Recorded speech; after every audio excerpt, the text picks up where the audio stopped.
இந்த உலகத்துல மனுஷன் எவ்வளவோ தவறுகள் செய்யறான். அதுக்கெல்லாம் என்ன காரணம்? அதை பத்தின ஆராய்ச்சி தான் இன்னைக்கு.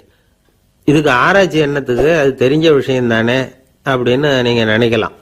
ஆனா அப்படி அலட்சியமா இந்த விஷயத்தை விட்டுறக்கூடாது.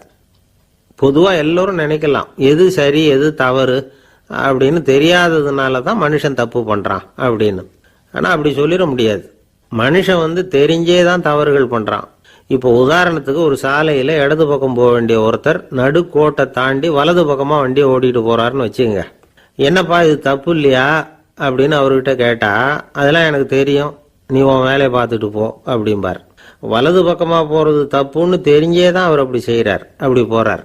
பெரிய உத்தியோகத்தில் இருக்கிறவங்க கூட லஞ்சம் வாங்குறாங்க. அவங்களுக்கெல்லாம் லஞ்சம் வாங்குறது தப்புன்னு தெரியலன்னு அர்த்தம். திருடுறது தப்புன்னு தெரியாமலாம் மனுஷன் திருடுறான். நல்லாவே தெரியும். நீங்க வேணும்னா கேட்டு பாருங்க, வேற வழி இல்லை அதனால தான் திருடுறேன்பா. திருடுறது ஒரு புண்ணியமான காரியம்னு திருடனே கூட சொல்ல மாட்டான். திருடுறது தவறுங்கிறது திருடனுக்கு தெரியும் அப்படிங்கிறத விளக்கறதுக்காக ஒரு பெரியவர் ஒரு கதை சொன்னார். அதாவது 2 திருடர்கள் 2 பேரும் சேர்ந்து ஒரு வீட்டுக்கு போய் ஒரு 10,000 ரூபாயை திருடிட்டு வந்துடுறாங்க. ஒரு காட்டு வழியா வந்துகிட்டு இருக்கிறாங்க. இன்னும் விடியல. 2 பேருக்கும் தூக்கம் கண்ணை சுத்துது.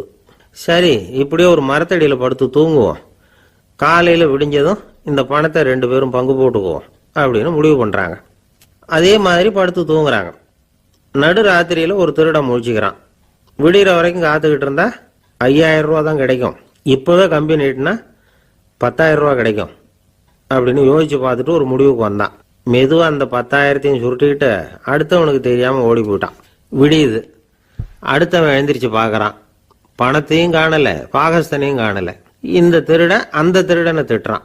திருட்டு பய, அயோக்கிய பய, இப்படி அநியாயமா கிளப்பிட்டு போட்டானே அப்படிங்கிறான். இதுல இருந்து என்ன தெரியுது? தெரியாம எடுத்துக்கிட்டு போறது திருட்டு, அயோக்கியத்தனம், அநியாயம் அப்படிங்கிறது இவனுக்கு தெரிஞ்சிருக்குது. அதனாலதான் அடுத்தவனை பார்த்து இப்படி திட்டுறான். அதனால தெரியாததுனால மனுஷன் தவறு பண்றான்னு சொல்றது சரியில்லை. அப்படின்னா மனுஷன் பண்ற தவறுகளுக்கு உண்மையான காரணம் தான் என்ன? இதே சந்தேகம் அர்ஜுனனுக்கும் வந்துதான். அதனாலதான் அவன் பகவானை பார்த்து கேட்கறான். மனுஷன் தன் விருப்பத்துக்கு விரோதமா ஏதோ ஒரு சக்தியினால பலாத்காரமா இழுக்கப்பட்டது மாதிரி பாவம் பண்றானே, அந்த சக்தி என்ன அப்படின்னு கேட்கறான். இதுக்கு பகவான் பதில் சொல்றார். காமமும் குரோதமும் தான் அந்த சக்திகள், அதாவது ஆசையும் சினமும். இது 2ம் உன்னுடைய எதிரிகள் அப்படிங்கிறத புரிஞ்சுக்கோ அப்படிங்கிறார். இன்னமும் நுணுக்கமா பார்த்தா காமத்தினுடைய மறு உருவங்கள் தான் குரோதமும் லோபமும். ஆசை நிறைவேறலன்னா குரோதம், அதாவது கோபம். ஆசை நிறைவேறிட்டதுன்னா லோபம், அதாவது பேராசை. பாவத்தை கண்ட்ரோல் பண்ணணும்னா அதுக்கு மெயின் சுவிட்ச் எது அப்படிங்கிறது இப்பதான் தெரியுது. அதுக்கு மனுஷன் தெரிஞ்சே தான் தவறு பண்றான் அப்படின்னு பேசிக்கிட்டோமே. அதுக்கு ஒரு உதாரணம். ஒரு ஆளு ஹோட்டல்ல சாப்பிட போனான். சாப்பிட்டு முடிச்சான். எழுந்திரிச்சு முதலாளிகிட்ட பில்லை கொடுத்தான். காசை கொடுக்கல. முதலாளி பணம் கொடுன்னு கேட்டார். இவன் என்கிட்ட பணம் இல்லைன்னா. முதலாளி கொஞ்சம் கூட அலட்டிக்கல. உள்ளே இருந்து ஒரு ஆளை கூப்பிட்டார். இவனை கூப்பிட்டுட்டு போய் இட்லி மாவு ஆட்ட சொல்லுன்னார். இவனும் கவலைப்படாம உள்ள போயிட்டான். அப்போ அழைச்சிட்டு போற ஆளு கேட்கறான், ஏன் சார் சாப்பிட்றதுக்கு முன்னாடி காசு இல்லைங்கிறது உங்களுக்கு தெரியாதா அப்படின்னு கேட்கறான். தெரியும், காசு இல்லைங்கிறதும் தெரியும், காசு இல்லாம சாப்பிட்டா மாவாட்டணுங்கிறதும் தெரியும் அப்படின்னா அந்த ஆள். அப்படின்னா நீங்க உங்க வீட்லயே சாப்பிட்டு இருக்கலாமே அப்படின்னு கேட்கறான் அவன். அதுக்கு இவர் சொல்றாரு, அது எப்படி? அங்க சாப்பிட்டாலும் நான் இதே வேலையை தானே செய்ய வேண்டியிருக்கும் அப்படின்னாராம்.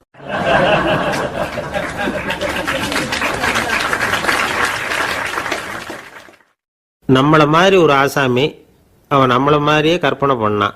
அதாவது நாம தான் இந்த உலகத்துல ரொம்பவும் கஷ்டப்படுறோம், மற்றவங்க எல்லாம் சந்தோஷமா இருக்கிறாங்க அப்படின்னு அவன் நினைச்சுக்கிட்டான். அவன் ஒரு நாள் கடவுளை வேண்டிக்கிட்டானான். சுவாமி, இந்த உலகத்துல எவ்வளவோ பேர் இருக்கிறாங்க, ஒவ்வொருத்தருக்கும் ஒவ்வொரு விதமான கஷ்டம் இருக்கலாம், ஒத்துக்கிறேன். இருந்தாலும் எனக்கு அது கொஞ்சம் அதிகமா இருக்கிறது மாதிரி தெரியுது. அதனால நீங்க எனக்காக ஒரு சின்ன உதவி செஞ்சா போதும். அது வேற ஒண்ணும் இல்லை, என்கிட்ட இருக்கிற துயரங்களை இன்னொருத்தர் யாருக்கிட்டையாவது கொடுத்துருங்க, அவர்கிட்ட இருக்கிற துயரங்களை என்கிட்ட மாத்தி கொடுத்துருங்க. ஒரு மியூச்சுவல் டிரான்ஸ்ஃபர், அவ்வளவுதான். அப்படி பண்ணிவிட்டா போதும் அப்படின்னு வேண்டிக்கிட்டானான். அன்னைக்கு ராத்திரியே அவன் ஒரு கனவு கண்டிருக்கான். வானத்திலிருந்து ஒரு குரல் கேட்டிருக்கு. அது என்ன சொல்லிச்சு தெரியுமா? ஏ ஜனங்களே, எல்லாரும் அவங்கவுங்க கஷ்டங்களை ஒரு பையில போட்டு எடுத்துக்குங்க. அப்படி எடுத்துக்கிட்டு நேராக இந்த ஊர் எல்லையில் இருக்கிற கோயிலுக்கு வந்து சேருங்க அப்படின்னு அந்த குரல். ஆஹா, கடவுள் நம்ம பிரார்த்தனைக்கு செவி சாய்ச்சுட்டார் அப்படின்னு சந்தோஷப்பட்டான் இவன். உடனே என்ன பண்ணான், தன்கிட்ட இருந்த கஷ்டத்தையெல்லாம் ஒரு சாக்கு பையில போட்டு எடுத்துக்கிட்டான். வீட்டை விட்டு வெளியில் வந்தான்.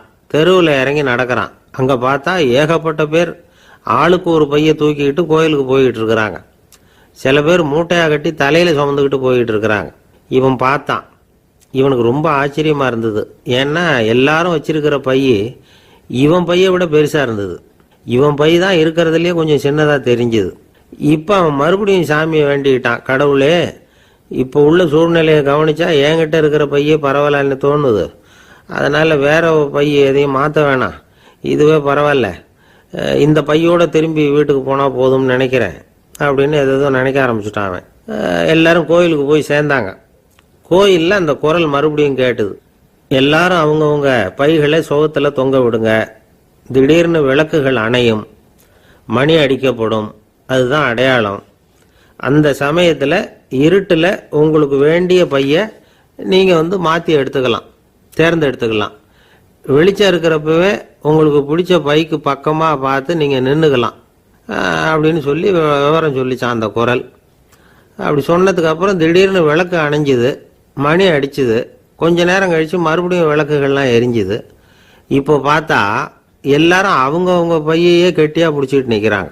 இவனும் அப்படியே நிற்கிறான்.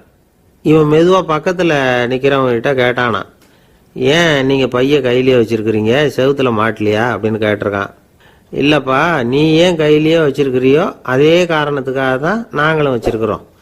நம்ம கவலைகளை பற்றி நமக்கு ஓரளவுக்காவது தெரியும். ஆனால் மற்றவங்க கவலைகள் நமக்கு பரிச்சயம் இல்லாதவை, பழக்கம் இல்லாதது. அதனால் நமக்கு தெரிஞ்ச கவலைகளை சமாளிக்கிறது சுலபம். தெரியாததை சமாளிக்கணும்னா மறுபடியும் ஆரம்பத்திலேருந்து ஆரம்பிக்கணும். அதனால் பழைய நண்பர்களோடு வாழறது தான் மேல் அப்படின்னு ஆனான். அதுக்கப்புறம் அவன் தன்னோட பையே போதும்னு வீட்டுக்கு திரும்பி வந்துட்டானான். இது ஒரு பெரியவர் சொல்லியிருக்கிற கதை. அதனால் நம்மகிட்ட இருக்கிற கஷ்டங்கள் தான் பெருசு, அதை இன்னொருத்தங்கிட்ட கொடுத்துட்டு மாற்றிக்கலாம் அப்படின்னு நினைக்கிறது தப்பு. இதே மாதிரி இன்னொரு சம்பவம். ஒரு ஊரில் ஒரு நாள் ராத்திரி ஆகாயத்திலிருந்து கடவுள் குரல் கேட்குது. இந்த ஊரில் இருக்கிற ஜனங்கள்லாம் கொஞ்சம் கவனிங்க, உங்களுக்கு ஒரு செய்தி. அதாவது இங்கே இருக்கிற ஜனங்கள்லேயே கொஞ்சம் கூட கவலையே இல்லாத ஆள் யாருன்னு எனக்கு தெரியணும். அதனால் எல்லாரும் அவங்கவுங்க கவலைகளை ஒரு பையில் போட்டு எடுத்துக்கிட்டு கோயிலுக்கு வாங்க அப்படின்னார் கடவுள். உடனே வரிசையாக எல்லாரும் வர ஆரம்பித்தாங்க. எல்லார் கையிலையும் பை இருந்தது, சின்னதும் பெருசுமா. கவலையே இல்லாத ஆள் யாருன்னு தேடினார் கடவுள். ஒரே ஒரு ஆள் மட்டும் கையில் எதுவும் இல்லாமல் வெறும் கையை வீசிக்கிட்டு ரொம்ப ஜாலியாக நடந்து வந்துக்கிட்டு இருந்தான். கடவுள் அவங்ககிட்ட போனார். ஏன்பா, உனக்கு கவலையே இல்லையா அப்படின்னு கேட்டார். எனக்கும் சில கவலைகள்லாம் உண்டு அப்படின்னு அவன். எங்கே அதெல்லாம்னு கேட்டிருக்கார் கடவுள். பின்னாடி லாரியில் வந்துக்கிட்டு இருக்கு அப்படின்னு அவன்.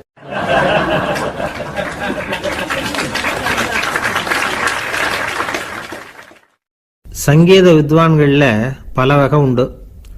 சில குறிப்பிட்ட ராகங்களை பாடுறதுல அவங்களுக்கு பெருமை வர்றது உண்டு. ஆனால் ஒருத்தர் இருந்தார், அவரால் ஒரு ராகத்துக்கே பெருமை வந்தது. அந்த ராகத்தை அவர் வாசித்து கேட்கணும் அப்படின்னு சொல்லுவாங்க. அது என்ன ராகம்னா தோடி ராகம். சரி, அந்த வித்வான் யாருன்னா அவர் தான் திருவாவடுதுறை ராஜரத்னம் பிள்ளை. பேராசிரியர் கல்கி ஒரு சமயம் தம்முடைய பத்திரிகையில் எழுதினாராம். அதை அப்படியே படிக்கிறேன் கேளுங்களேன். ஆஹா, ஸ்ரீ ராஜரத்னம் பிள்ளையின் தோடி ஆலாபனையை முதலில் கேட்டபோது அவருடைய கற்பனையை விட்டு தள்ளுங்கள். நம்முடைய மனதில் என்னென்ன இன்பமயமான கற்பனைகள் எல்லாம் உதித்தன. குழந்தை தாயிடம் கொஞ்சம் குரலை கேட்டோம், அன்னை குழந்தையிடம் கொஞ்சம் குரலை கேட்டோம், ரதியும் மன்மதனும் பேசிக்கொண்ட காதல் மொழிகளை கேட்டோம், முருகன் சிவபெருமான் செவிகுளிர மொழிந்த உபதேசத்தை கேட்டோம், கலைமகள் கவிஞனுக்கு அருளிய ஆசி மொழிகளை கேட்டோம், நாரத முனிவருடைய தம்பூரா சுருதியை கேட்டோம், ராவணன் தன் எலும்பை ஒடித்து வீணையாகச் செய்து வாசித்த கானத்தை கேட்டோம், கானப்பறவைகளின் கலகல ஒலியை கேட்டோம், கோலக்குயில்களின் குரல் இனிமையை கேட்டோம். இப்படிலாம் பேராசிரியர் கல்கி விமர்சனம் எழுதியிருக்கிறார். திருவாவடுதுறை ராஜரத்னம் பிள்ளை அவர்களுடைய வாசிப்பை கேட்டுட்டு டி.என். ராஜரத்னம் பிள்ளை இறந்து போனார். அப்போ கவிஞர் கண்ணதாசன் எழுதினார், செவியினில் ஓடி எங்கள் சிந்தையில் ஓடி இந்த புவியெல்லாம் ஓடி நின்பார் பொங்கிய தோடி வேறெங்கு எவரிடம் போகும் ஐய இனி அதை காப்பார் யாவர் அவிந்தனின் சடலத்தோடே அவிந்தது தோடிதானும் அப்படின்னு எழுதினாராம். அந்த அளவுக்கு அவருடைய தோடியை ரசித்தவர்கள் உண்டு. அதே மாதிரி தோடின்னா என்னன்னு தெரியாமலே அவரை ரசித்தவங்களும் அந்த காலத்தில் உண்டு. அதாவது ஒரு பெரிய சபையில் இவர் வாசிச்சுக்கிட்டு இருக்கிறார். பாதியில் ஒரு பெரிய மனுஷன் உள்ள வந்தார்.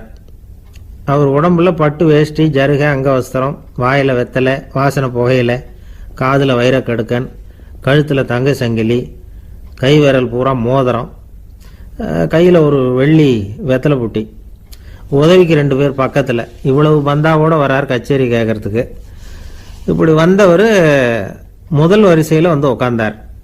வித்வான் வாசித்து முடித்ததும் இவர் அவரை பார்த்து, ஐயா நீங்கள் தோடி வாசிக்கிறதுல ரொம்ப கெட்டிக்காரர்னு கேள்விப்பட்டிருக்கேன், அதை கேட்கறதுக்காக தான் மெனக்கிட்டு வந்திருக்கிறேன், அதை வாசிங்களேன் அப்படின்னாராம் இந்த பெரியவர்.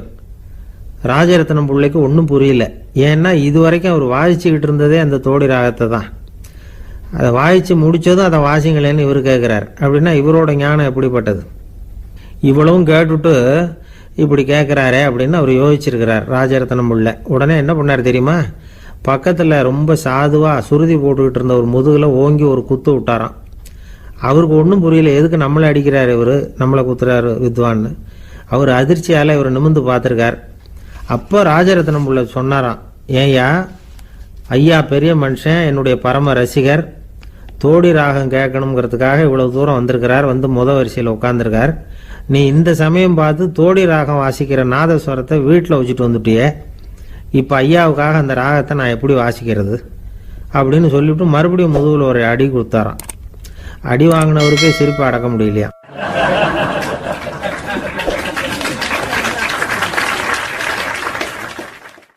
ஒரு மனுஷனை பார்த்து என்கிட்ட வாலாட்டாதே அப்படின்னு சொன்னா அவன் நம்மகிட்ட ஏதோ வம்புக்கு வர்றான்னு அர்த்தம்.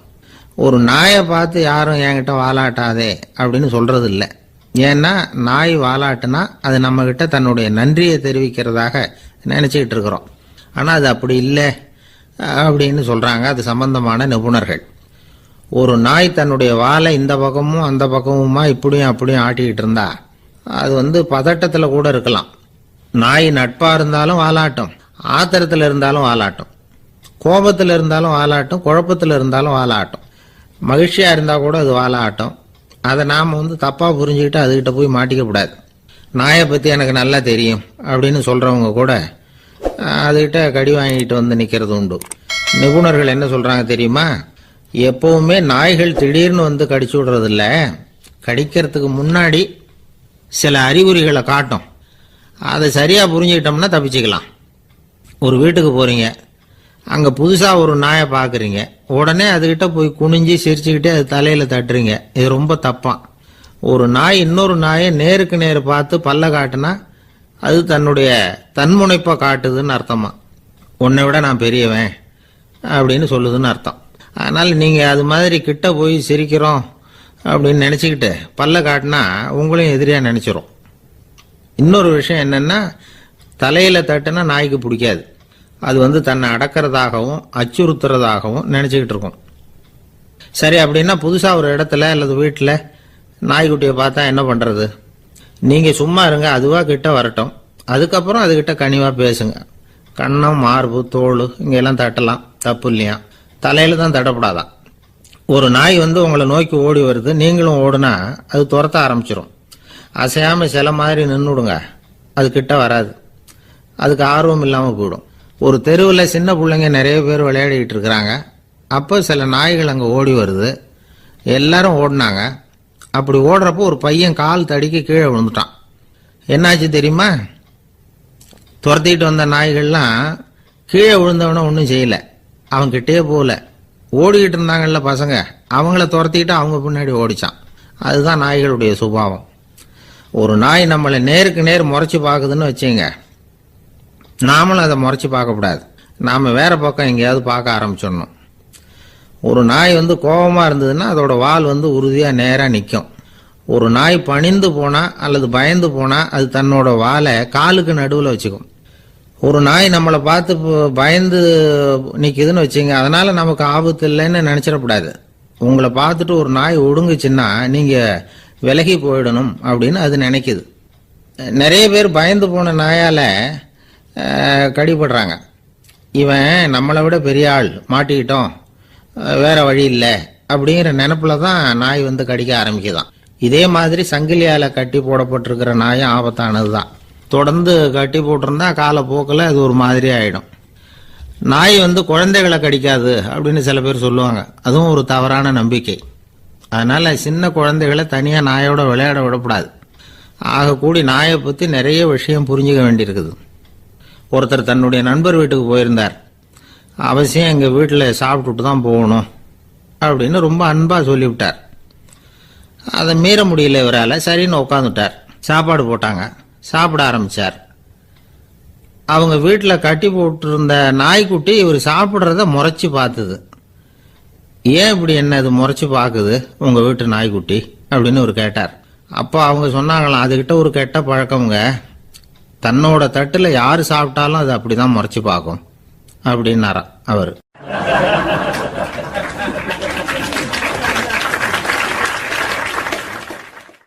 அசோக மன்னர் வந்துகிட்டு இருக்கார். அவருடைய ஆலோசகர்கள் எல்லாம் பக்கத்தில் வந்துகிட்டு இருக்கிறாங்க. அந்த சமயத்தில் எதிரில் ஒரு புத்த பிக்ஷு வர்றார். அசோகர் பார்க்குறார். ஓடி போய் அவர் காலில் விழுந்து வணங்குறார். அசோக மன்னரின் தலை அந்த புத்த துறவியின் பாதத்தில் பட்டுக்கிட்டு இருக்கு. பக்கத்தில் நின்றுகிட்டு இருந்த அமைச்சருக்கு இது ரொம்ப சங்கடமாக போச்சு. ரொம்ப வருத்தப்பட்டார். நம்ம அசோக சக்கரவர்த்தி எப்பேற்பட்டவர், அவரோட தலை ஒரு சன்னியாசியின் பாதத்தில் படுறதா அப்படின்னு நினைச்சு ரொம்ப கவலைப்பட்டார்.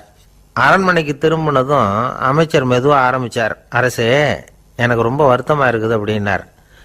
எதுக்குன்னார் மன்னர். அசோக சக்கரவர்த்தியின் தலை, அதாவது அந்த சிரம், ரொம்ப மதிப்புமிக்க ஒன்று. அது வந்து ஒரு சன்னியாசியின் காலில் படலாமா அப்படின்னார். அசோகர் பதில் சொல்லலை, சிரிச்சார், போயிட்டார். அதுக்கப்புறம் ஒரு சரியான சந்தர்ப்பத்துக்காக காத்துக்கிட்டு இருந்தார். ஒரு நாள் அமைச்சரை கூப்பிட்டார். எனக்கு 3 தலைகள் வேணும் அப்படின்னார். சொல்லுங்க, கொண்டுகிட்டு வரேன் அப்படின்னார் அமைச்சர். அசோகர் சொன்னார், முதல்ல எனக்கு தேவையானது ஒரு ஆட்டின் தலை, 2வது ஒரு புலியின் தலை, 3வது ஒரு மனிதனின் தலை. இதுதான் அசோகர் கேட்டது. எங்க இருந்தாலும் கொண்டு வாங்கன்னார். அமைச்சர் புறப்பட்டார். ஆட்டுத்தலை, புலித்தலை கிடைச்சிட்டுது. அப்புறமா ஒரு சுடுகாட்டுக்கு போய் ஒரு மனித தலையும் சேகரம் பண்ணிட்டு ராஜா கிட்ட வந்துட்டார். அரசே, உங்கள் ஆணைப்படி 3 தலைகளையும் கொண்டு வந்திருக்கிறேன்னார். அசோகர் பார்த்தார். ரொம்ப நல்லது, இப்போ இது 3ஐயும் எடுத்துக்கிட்டு போய் சந்தையில் வித்துட்டு வாங்க அப்படின்னார். அமைச்சர் அதுகளை எடுத்துக்கிட்டு சந்தைக்கு போனார். முதல்ல ஆட்டுத்தலை நல்ல விலைக்கு விற்று போச்சு. அது நல்ல விலை கொடுத்து வாங்கிட்டு போட்டாங்க. அடுத்தபடியாக புலி தலையை ஒருத்தர் வாங்கிட்டார். அதை பாடம் பண்ணி வீட்டில் மாட்டி வைக்கலாமே அப்படின்னு நினச்சி அதையும் வாங்கிட்டு போட்டார். மனித தலையை மட்டும் வாங்கிறதுக்கு யாரும் முன் வரலை. எல்லாரும் அதை பார்த்துட்டு விலகி போக ஆரம்பித்தாங்க. அமைச்சர் திரும்பி வந்தார். அரசே, இந்த தலையை மட்டும் யாரும் வாங்க மாட்டேங்கிறாங்க அப்படின்னார். சரி, பரவாயில்ல, இதை வந்து இலவசமாகவே இனாமாவே யாருக்கிட்டையாவது கொடுத்துட்டு வந்துருங்க அப்படின்னார்.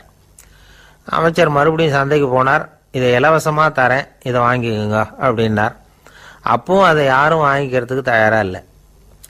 மறுபடியும் திரும்பி வந்து மன்னர்கிட்ட விவரத்தை சொன்னார். இப்போ மன்னர் சொல்றார், அமைச்சரே, உயிர் இருக்கிற வரைக்கும் தான் இந்த தலைக்கு மதிப்பு.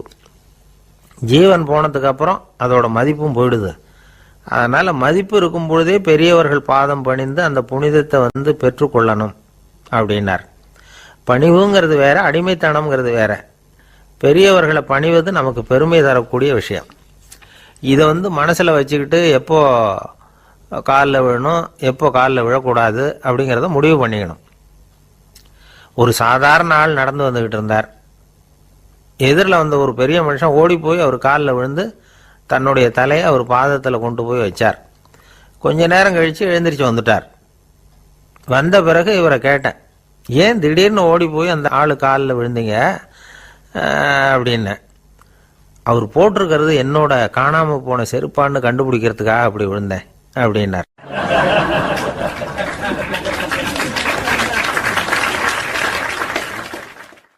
இன்பம் துன்பம் இது ரெண்டும் சேர்ந்தது தான் வாழ்க்கை. இது எல்லாரும் சொல்லிட்டு இருக்கிற ஒரு உண்மை.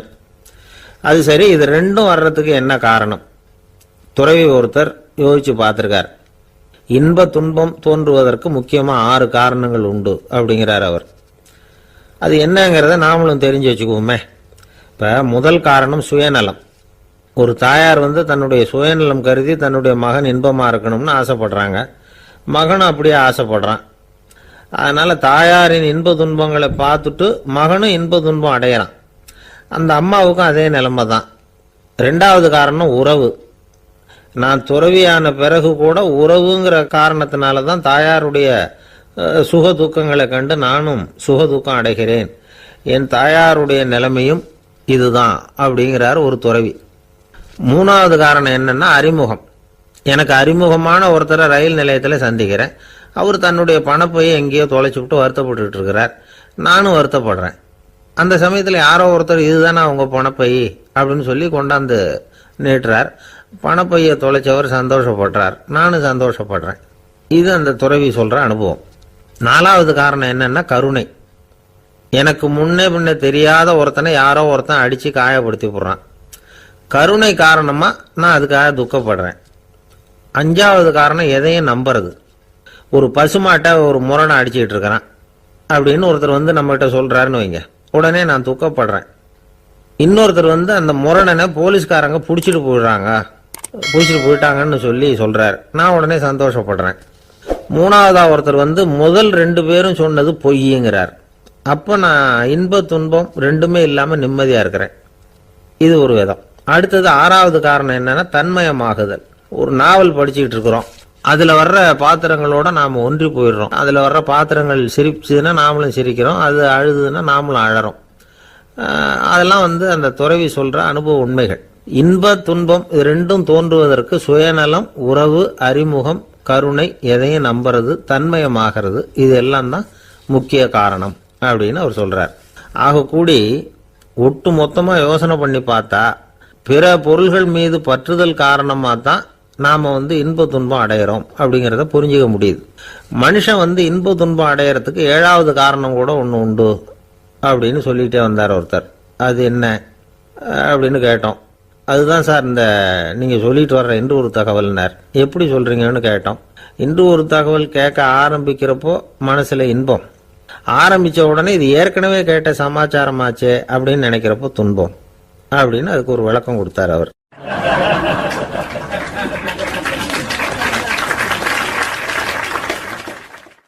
கடற்கரை ஓரமா ஒரு பெரியவர் கையால மணலை கீறிக்கிட்டே உட்காந்துருக்கிறார்.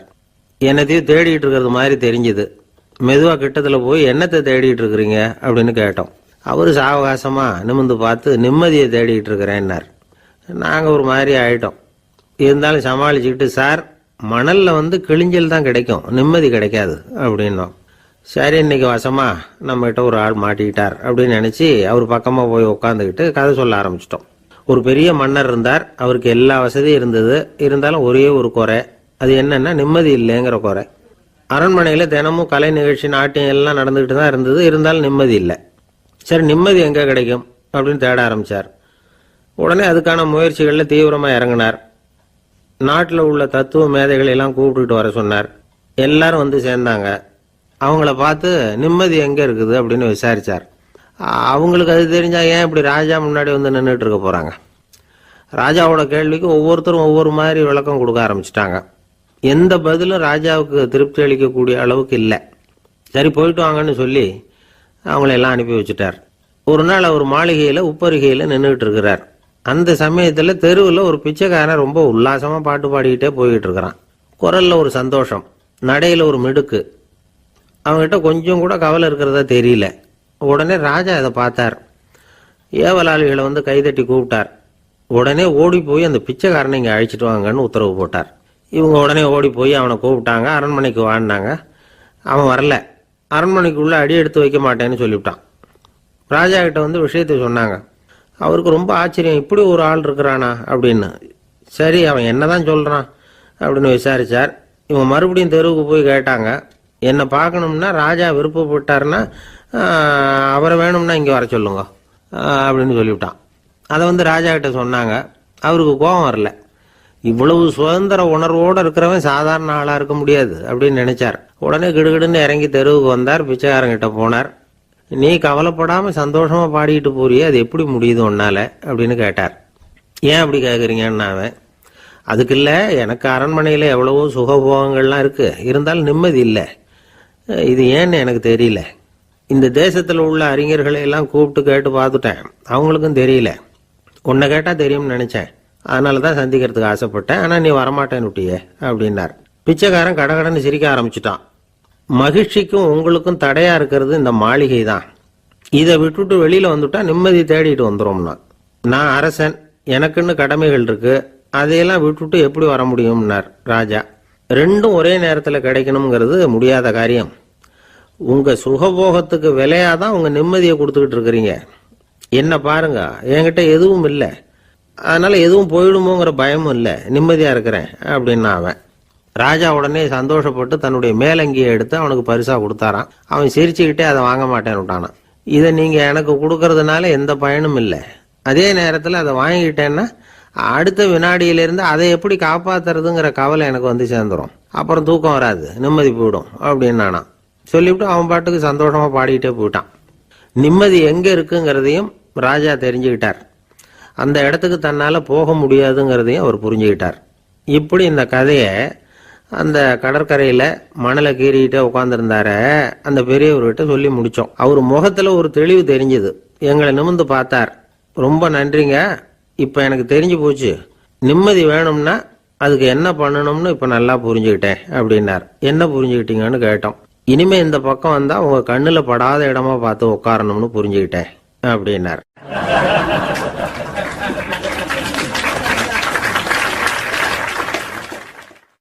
இன்றைக்கு பல பேர் உயில் எழுதி வைக்கிறாங்கல்ல. இந்த உயில்னா என்ன?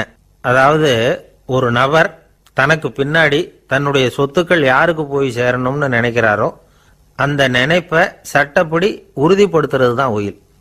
சரி, உயிலை யார் எழுதலாம்? 18 வயசு பூர்த்தியான யாரும் உயில் மூலமா சொத்துக்களை விநியோகிக்கலாம். கண் பார்வை இல்லாதவங்க, காது கேளாதவங்க, வாய் பேச முடியாதவங்க, இவங்கெல்லாம் கூட உயில் எழுதி வைக்கலாம். புத்தி சுவாதீனம் இல்லாதவங்க கூட சில சமயம் புத்தி தெளிவா இருந்தா உயில் எழுதலாமா. குடிபோதையில் இருக்கிறவங்க, தாங்கள் என்ன செய்யறோங்கிறது தெளிவா அறிய முடியாதவங்க, நோய் நொடியில் இருக்கிறவங்க, இவங்கெல்லாம் உயில் எழுத முடியாது. ஒருத்தரை நிர்பந்தப்படுத்தி ஏமாத்தி அல்லது சுய நினைவில்லாத ஒருத்தர்கிட்ட எழுதி வாங்கி வைக்கிற உயில் செல்லாது. உயிலை இந்த முறையில தான், இந்த படிவத்துல தான் எழுதணும்னு சட்டத்துல விதி எதுவும் கிடையாது. இதுக்கு முத்திரை கட்டணமும் கிடையாது. உயிலை வெற்று காகிதத்துல எழுதலாம். அச்சடிக்கணும், டைப் அடிக்கணுங்கிற அவசியம் கூட இல்லை. கையாலேயே கூட எழுதலாம். எழுதி இருக்கிறது புரியணும், அவ்வளவுதான். குறைந்தபட்சம் 2 சாட்சிகளை வச்சுக்கிட்டு உயில் எழுதுறவர் அதுல கையெழுத்து போடணும். கையெழுத்து போட தெரியாதுன்னா இடது கை பெருவிரல் ரேகை வைக்கலாம். உயில் சாசனத்துக்கு சாட்சிகள் கையெழுத்து இல்லைன்னாலும் அது செல்லாது. அப்புறம் பிரிவிலேஜ்டு வில் அப்படின்னு இருக்கு, அதுக்கு மட்டும் சாட்சிகள் தேவையில்லை. அது என்னன்னா, இந்த விமானப்படை, கப்பல் படை அல்லது யுத்தத்தில் பணிபுரியும் நபர்கள் அவங்கெல்லாம் இருக்கிறாங்க இல்லையா, அப்படிப்பட்டவங்க எழுதுற உயில் அது. அதுக்கு சில விசேஷ சலுகைகள் உண்டு. ஒருத்தர் முதல்ல ஒரு உயில் எழுதி வைக்கிறார், அதுக்கப்புறம் மனசு மாறி போகுது, அது வேணாம்னு நினைக்கிறார், ரத்து செஞ்சுடலாம். அதுக்கப்புறம் வேற உயிலும் எழுதலாம். உயிரோடு இருக்கிற வரைக்கும் எத்தனை தடவை வேணும்னாலும் உயில் எழுதலாம். கடைசியா எழுதப்பட்ட உயில் சட்டப்படி சரியா இருந்தா அதுதான் அமலுக்கு வரும். சரி, எழுதுற உயில ரகசியமா வச்சிருக்கிறது எப்படி? இது ஒரு கேள்வி. இதுக்கு என்ன செய்யணும்னா, ஒருத்தர் உயில எழுதினதுக்கு அப்புறம் அவர் தானாவோ அல்லது அங்கீகரிக்கப்பட்ட முகவர் மூலமாகவோ, அதாவது ஒரு ஏஜென்ட் மூலமாகவோ, ஒரு கவரில் போட்டு சீல் வச்சு கவர் மேலே தன்னுடைய பெயரை எழுதி அல்லது அந்த ஏஜென்ட் பெயரை எழுதி கவர் மேலே என்ன அடக்கம் செய்யப்பட்டிருக்கு, உள்ள என்ன இருக்கு அப்படிங்கிற விவரம்லாம் எழுதி சார் பதிவாளர்கிட்ட ஒப்படைக்கலாம். இதுக்கு கட்டணம் உண்டு. அதுக்கப்புறம் எப்போ தேவைப்படுதோ அப்போ ஒரு மனு கொடுத்து அந்த கவரை திரும்ப வாங்கிக்கலாம். இப்போ எழுதுற உயில இவ்வளவு நாளுக்குள்ள பதிவு செய்யணுங்கிற கால வரையறை உண்டா அப்படின்னு ஒரு கேள்வி வரலாம் இல்லையா? எப்போ வேணும்னாலும் பதிவு செய்யலாம். நம்மால் ஒருத்தர் ஒரு நாள் ரொம்ப அவசரமா வந்தார். இந்த உயில் எழுதுறது சம்பந்தமா பூரா விவரமா எனக்கு உடனே தெரியணும்னார். நான் உடனே அவரை வக்கீல் ஒருத்தர்கிட்ட அழைச்சிட்டு போனேன். இவர் அவர்கிட்ட எல்லா விவரமும் கேட்டு தெரிஞ்சுக்கிட்டார். ரொம்ப தேங்க்ஸ்ன்னு சொல்லிவிட்டு 2 பேரும் வெளியில் வந்தோம். அதுக்கப்புறம் இவர்கிட்ட கேட்டேன், ஆமாம் இவ்வளவு விவரமாக கேட்குறீங்களே, உங்களுக்கு எத்தனை பிள்ளைங்க சார் அப்படின்னு கேட்டேன். 6 பேர் சார் அப்படின்னார். சரி, இருக்கிற சொத்து எவ்வளவுன்னு கேட்டேன். அதை இனிமே தான் சம்பாதிக்க போகிறேன் அப்படின்னார்.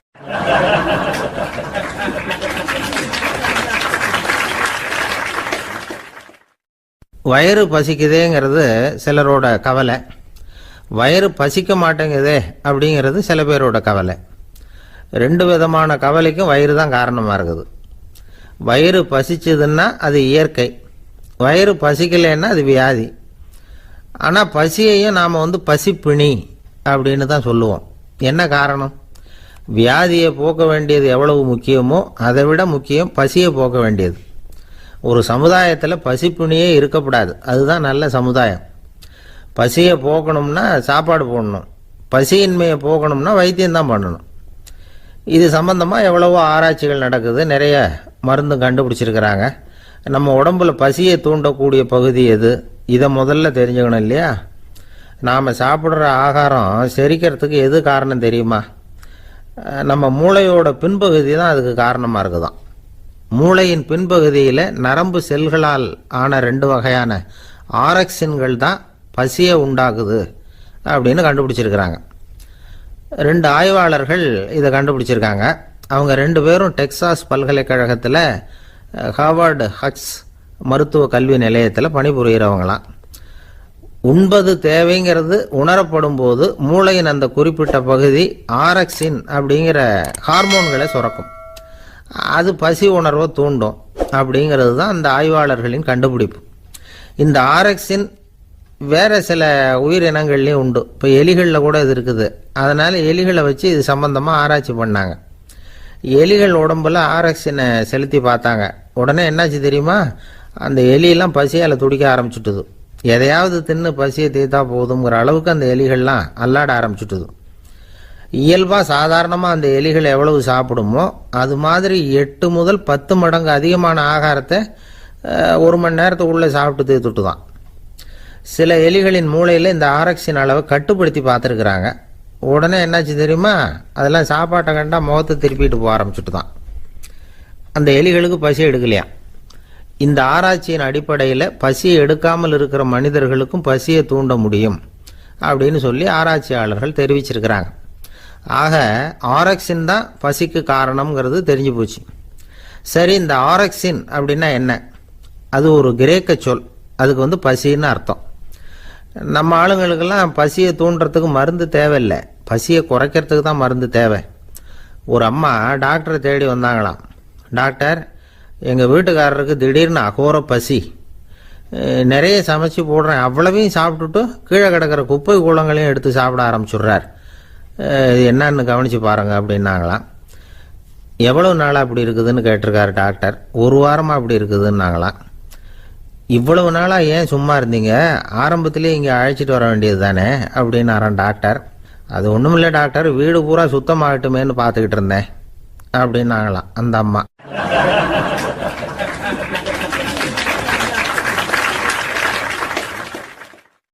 உங்கள் மேலே எனக்கு அளவு கடந்த அன்பு அப்படின்னு யாராவது சொன்னால் அதை அலட்சியமாக நினச்சிடக்கூடாது. அது கொஞ்சம் சீரியஸான விஷயம். அளவுக்கு மிஞ்சினா எதுவுமே இடைஞ்சல் தானே. அன்பும் அப்படிதான். அன்பு அதிகமாக இருந்தால் அது எப்படி கெடுதல் பண்ணும் அப்படிங்கிற சந்தேகம் உங்களுக்கு வரலாம். தசரதன் கதை என்னாச்சு? கைகேயி மேலே வச்சு அளவு கடந்த அன்பு ராமன் காட்டுக்கு போறாப்புல ஆயிட்டுதுல்ல. தசரதன் எப்பேற்பட்ட அரசன். விஸ்வாமித்திரர் சொல்றார், என்ன மாதிரி முனிவர்களுக்கும் தேவர்களுக்கும் ஏதாவது கஷ்டம் வந்தால் முதல்ல முருகன் கிட்ட போவோம், அப்புறம் பரமசிவனை போய் பார்ப்போம், அதுக்கப்புறம் திருமால்கிட்ட போவோம், அப்புறம் பிரம்மன் இந்திரன் இவங்களையெல்லாம் போய் பார்ப்போம், இவங்களாலையெல்லாம் முடியலன்னா கடைசியில் அயோத்திக்கு வருவோங்கிறார். உன்னை விட்டா வேற கதி உண்டோ அப்படின்னு தசரதனை பார்த்து விஸ்வாமித்திரரே சொல்றார். அப்பேற்பட்ட அரசன் தசரதன் கைகேயி காலில் விழறான். உன் பாதங்களை தொட்டு கெஞ்சி கேட்டுக்கிறேன், ராமனை காட்டுக்கு அனுப்பாதேங்கிறான். தசரதனுடைய இந்த நிலைமைக்கு என்ன காரணம்? அவன் கைகேயி மேலே வச்ச அளவு கடந்த அன்பு தான் காரணம். இப்ப சொல்லுங்க, அன்பா இருந்தாலும் அது அளவுக்கு மீறி போனா கெடுதல் பண்ணுமா பண்ணாதா? அது மட்டும் இல்ல, அளவு கடந்த அன்பு நீதிக்கும் நியாயத்துக்கும் புறம்பான காரியங்களையும் செய்ய வச்சிரும். தசரதன் மிகச்சிறந்த நீதிமான், தர்மத்துக்கு விரோதமா ஒரு காரியமும் செய்யாதவன். அப்பேற்பட்டவன் தன்னுடைய மனைவியை பார்த்து என்ன சொல்றான் தெரியுமா? உனக்காக நான் என்ன செய்யணும் சொல்லு, செய்யறேன். ஒரு குற்றமும் செய்யாத ஒருத்தனை கொல்லணுமா கொல்றேன். மரண தண்டனை விதிக்கப்பட்ட ஒருத்தனை விடுதலை செய்ய சொல்றியா செய்யறேன். எந்த பிச்சைக்காரனையாவது கோடீஸ்வரனாக சொல்றியா ஆக்குறேன். அல்லது கோடீஸ்வரனை பிச்சைக்காரன் ஆக்கணுமா ஆக்குறேன் அப்படிங்கிறான். நீதிக்கு விரோதமான இந்த பாவங்களை செய்யறதுக்கு அப்பேற்பட்ட அரசன் எப்படி துணிஞ்சான்? மனைவி பேர்ல வச்ச அளவு கடந்த அன்புதான் காரணம். திரிசூலம், வஜ்ராயுதம், வாள் இதுகளால தாக்கப்பட்டா கூட அதையெல்லாம் கொஞ்சம் கூட லட்சியம் பண்ணாத ஒருத்தன் காமதேவனுடைய மலர் அம்புகள் தாக்குனா அதை அவனால தாக்கு பிடிக்க முடியல, விழுந்துடுறான். காமதேவனுக்குள்ள மகிமையே அதுதாங்கிறார் துளசிதாசர். அதனாலதான் பெரியவங்கள்லாம் என்ன சொல்றாங்கன்னா, எதையும் அளவுக்கு மீறி செய்யாதேங்கிறாங்க. அப்பா, அம்மா, மனைவி, மக்கள் எல்லார் பேர்லயும் அன்பு அவசியம்தான்.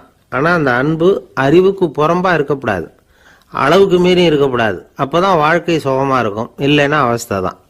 அளவுக்கு மீறின அன்புங்கிறது புரியுது, அது சரி. அறிவுக்கு புறம்பான அன்புங்கிறது எப்படி? ஒரு தாய்க்கு ஜலதோஷம் அல்லது ஏதோ ஒரு தொற்று நோயின்னு வச்சுங்களேன். அந்த அம்மாவுக்கு தன்னுடைய குழந்தை பேர்ல அளவு கடந்த அன்பு. தனக்கு நோய் இருக்கு, அது அடுத்தவங்களுக்கு தொற்றக்கூடியது அப்படின்னு தெரிஞ்சிருந்தோம் அன்பை காட்டுறதுக்காக அந்த குழந்தைக்கு முத்தம் கொடுக்குறேன்னு தூக்கி வச்சுக்கிட்டு கொஞ்சம் ஆரம்பிச்சதுன்னு வச்சுக்கோங்க, அது நல்லா இருக்குமா? இதுதான் அறிவுக்கு புறம்பான அன்புங்கிறது. அது மாதிரி விலங்குகள்கிட்ட அன்பாயிருன்னு சொல்றோம்.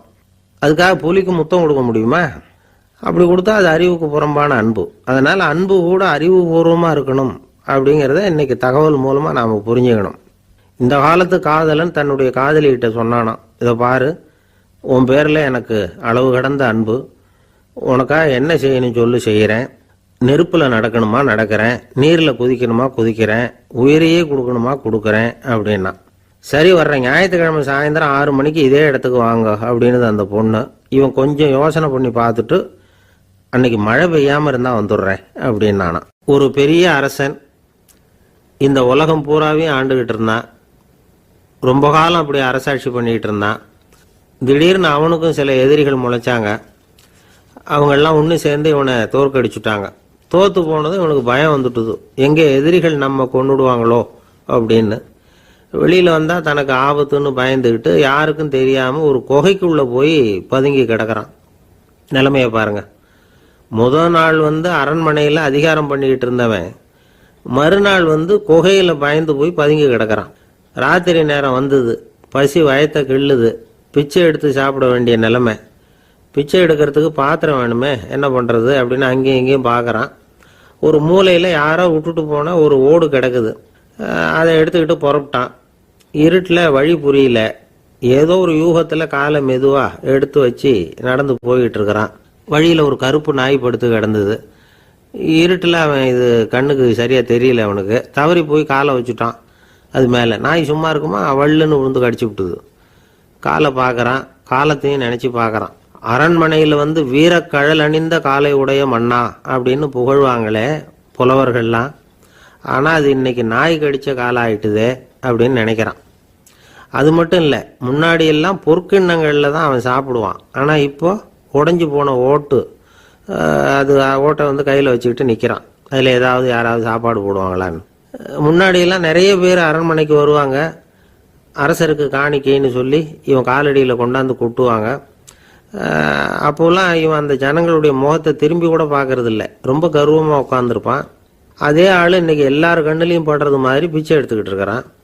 அப்போலாம் காணிக்கைகளை தன்னுடைய கையால் வாங்குறது தனக்கு கௌரவ குறைச்சல்னு நினச்சி தன்னுடைய வேலைக்காரங்களை விட்டு தான் அதை வாங்க சொல்லுவான். இப்போ பார்த்தீங்கன்னா அவனே தன் கையாலேயே பிச்சை வாங்குறான். நினச்சி பாருங்க, அந்த மனுஷன் நாள் அரசன், மறுநாள் பிச்சைக்காரன், எவ்வளவு வித்தியாசம். செல்வம் தான் இப்படி ஒரு வித்தியாசம் ஏற்படுறதுக்கு காரணம். அப்படிப்பட்ட செல்வம் வாழ்க்கையை நடத்துறதுக்கு நமக்கு தேவைதான். ஆனால் அதையே நாம் அடைய வேண்டிய பயனா நினைக்கிறோம் பாருங்க, அதுதான் வேடிக்கை. இதை நம்மாழ்வார் அழகா ஒரு பாசுரத்தில் சொல்றார். ஒரு நாயகமாய் ஓட உலகுடன் ஆண்டவர், கருணாய் கவர்ந்த காலர், சிதைகிய பானையர், பெருநாடு காண இம்மையிலே பிச்சைதாம் கொள்வர், திருநாரணன் தாழ் காலம் பெற சிந்தித்து உய்மினோ அப்படிங்கிறார் நம்மாழ்வார். ஒரு பெரிய பணக்காரர் ஒரு துறவிகிட்ட போய், சாமி என்கிட்ட நிறைய பணம் இருக்கு, இருந்தாலும் நிம்மதி இல்லை, என்னால் நிம்மதியாக இருக்க முடியல, என்ன காரணம்னு கேட்டாராம். உடனே அந்த துறவி இதுக்கு நேரடியாக பதில் சொல்லாமல் பக்கத்தில் நின்றுக்கிட்டு இருந்த ஒரு குழந்தைய கூப்பிட்டார். அது ஓடியாந்தது. ஒரு ஆப்பிள் பழத்தை எடுத்து அது கையில் கொடுத்தார். அதை வாங்கிக்கிட்டு குழந்தை சிரிச்சுது. இன்னொரு பழத்தை எடுத்து கொடுத்தார். அதை இன்னொரு கையில் வாங்கிட்டு சிரிச்சுது. மூணாவது ஆப்பிள் எடுத்து கொடுத்தார். 2 பழத்தையும் நெஞ்சில் அணைச்சிக்கிட்டு 3வது பழத்தையும் வாங்கிறதுக்கு முயற்சி பண்ணிச்சு. ஆனால் அது உடனே நழுவி கீழே விழுந்து உருண்டு ஓடிச்சு. ஏற்கனவே இருந்ததும் விழுந்துட்டுது. இப்போ அந்த குழந்தை அழ ஆரம்பிச்சுட்டுது. இப்போ அந்த துறவி பணக்காரர்கிட்ட சொன்னாராம், குழந்தைய கவனிச்சியா, 2 ஆப்பிள் போதும்னு அது நினைச்சிருந்தா இப்போ அது அழ வேண்டிய அவசியம் வந்திருக்குமா அப்படின்னாராம். எதுவுமே அளவுக்கு மிஞ்சினா துன்பம்தான். இந்த காலத்தில் இதெல்லாம் யாரு காதில் வாங்குறாங்க? ஒருத்தனை நல்ல வழிக்கு கொண்டு வரணும்னு நினைச்சு அவனை கூப்பிட்டு உட்கார வச்சு இந்த கதையை சொல்லிட்டு இருந்தாங்க. சொல்லிவிட்டு அந்த குழந்தை செஞ்சது தப்பு தானே அப்படின்னு கேட்டிருக்கிறாங்க. ஆமாம், தப்பு தான், நானா இருந்தா அப்படி செஞ்சிருக்க மாட்டேன் நானா இவன். 2 பழமே போதும்னு சொல்லியிருப்பியா அப்படின்னு கேட்டிருக்காங்க. அப்படி இல்லைங்க, அவர் கொடுக்க கொடுக்க ஒவ்வொரு பழமா வாங்கி பின்னாடி வச்சுட்டு மறுபடியும் கையை நீட்டுவேன் அப்படிங்கிறானா. இவெல்லாம் எந்த காலத்துல திருந்துறது?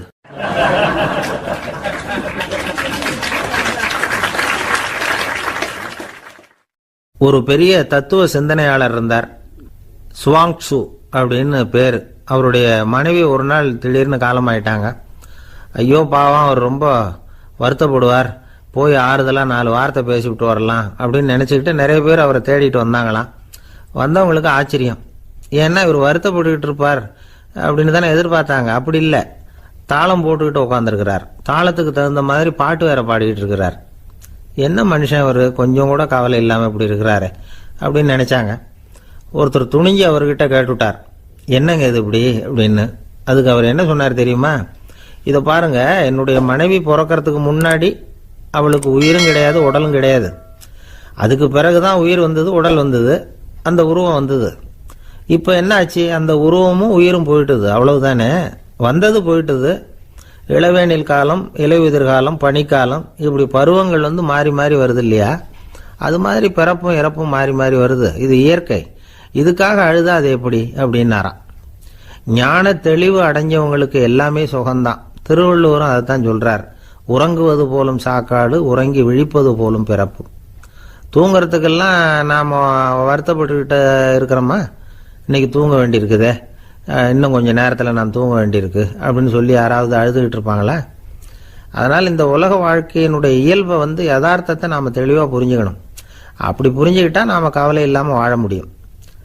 ஒரு வயசான தாத்தா பாட்டி 60 வருஷத்துக்கு முன்னாடி அவங்களுக்கு கல்யாணம் ஆச்சு. ஒன்றாவே வாழ்ந்தாங்க, ஒன்றாவே இறந்து போனாங்க. இப்போ அவங்க 2 பேரும் சொர்க்கத்துக்கு போய் சேர்ந்தாங்க. அங்கே எல்லா வசதியும் இருந்தது. ஒரு பெரிய பங்களாவே இவங்களுக்கு ஒதுக்கி கொடுத்தாங்களாம். இதுக்கு எவ்வளவு வாடகைன்னு கேட்டார் தாத்தா. வாடகையெல்லாம் கிடையாது, இலவசம் அப்படின்னார் அங்கே இருந்தவர். அந்த வீட்டுக்கு பின்னாடி ஒரு பெரிய புல்வெளி இருந்தது. இதில் விளையாட ஏதாவது கட்டணம் உண்டான்னு கேட்டிருக்கார் தாத்தா. அதெல்லாம் ஒன்றும் கிடையாது, பணம்லாம் கட்ட வேண்டியதில்லை அப்படின்னார் அவர். பக்கத்தில் ஹோட்டல் மாதிரி ஒரு பெரிய கட்டடம், உள்ள சாப்பாட்டு மேஜைகள், அது மேலே விதவிதமான பலகாரங்கள். சாப்பாட்டுக்கெல்லாம் எவ்வளவு அப்படின்னு விசாரிச்சாராம் தாத்தா. அதுதான் சொன்னேனே, இங்கே எல்லாமே இலவசம்தான், எது வேணும்னாலும் சாப்பிட்லாம், எவ்வளவு வேணும்னாலும் சாப்பிட்லாம் அப்படின்னாரா.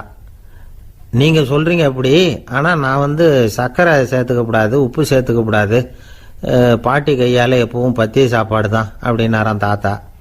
இதை பாருங்கள், இங்கே உங்களுக்கு அந்த கவலையும் வேண்டியதில்லை. இங்கே நீங்கள் ஸ்வீட்டு சாப்பிட்லாம், காரம் சாப்பிட்லாம், உங்களுக்கு எந்த நோயும் வராது அப்படின்னாராம் அங்கே சொர்க்கத்தில் இருந்தவர். இதை கேட்ட உடனே அந்த தாத்தா பக்கத்தில் நின்ன பாட்டியை பார்த்து கத்தினாராம், அடி பாவி, எல்லாத்தையும் கெடுத்துட்டியே, நீ எனக்கு பத்திய சாப்பாடு போடாமல் கண்டதை திங்க விட்டுருந்தா 10 வருஷத்துக்கு முன்னாடியே நான் இங்கே சேர்ந்துருப்பேனே அப்படின்னாராம்.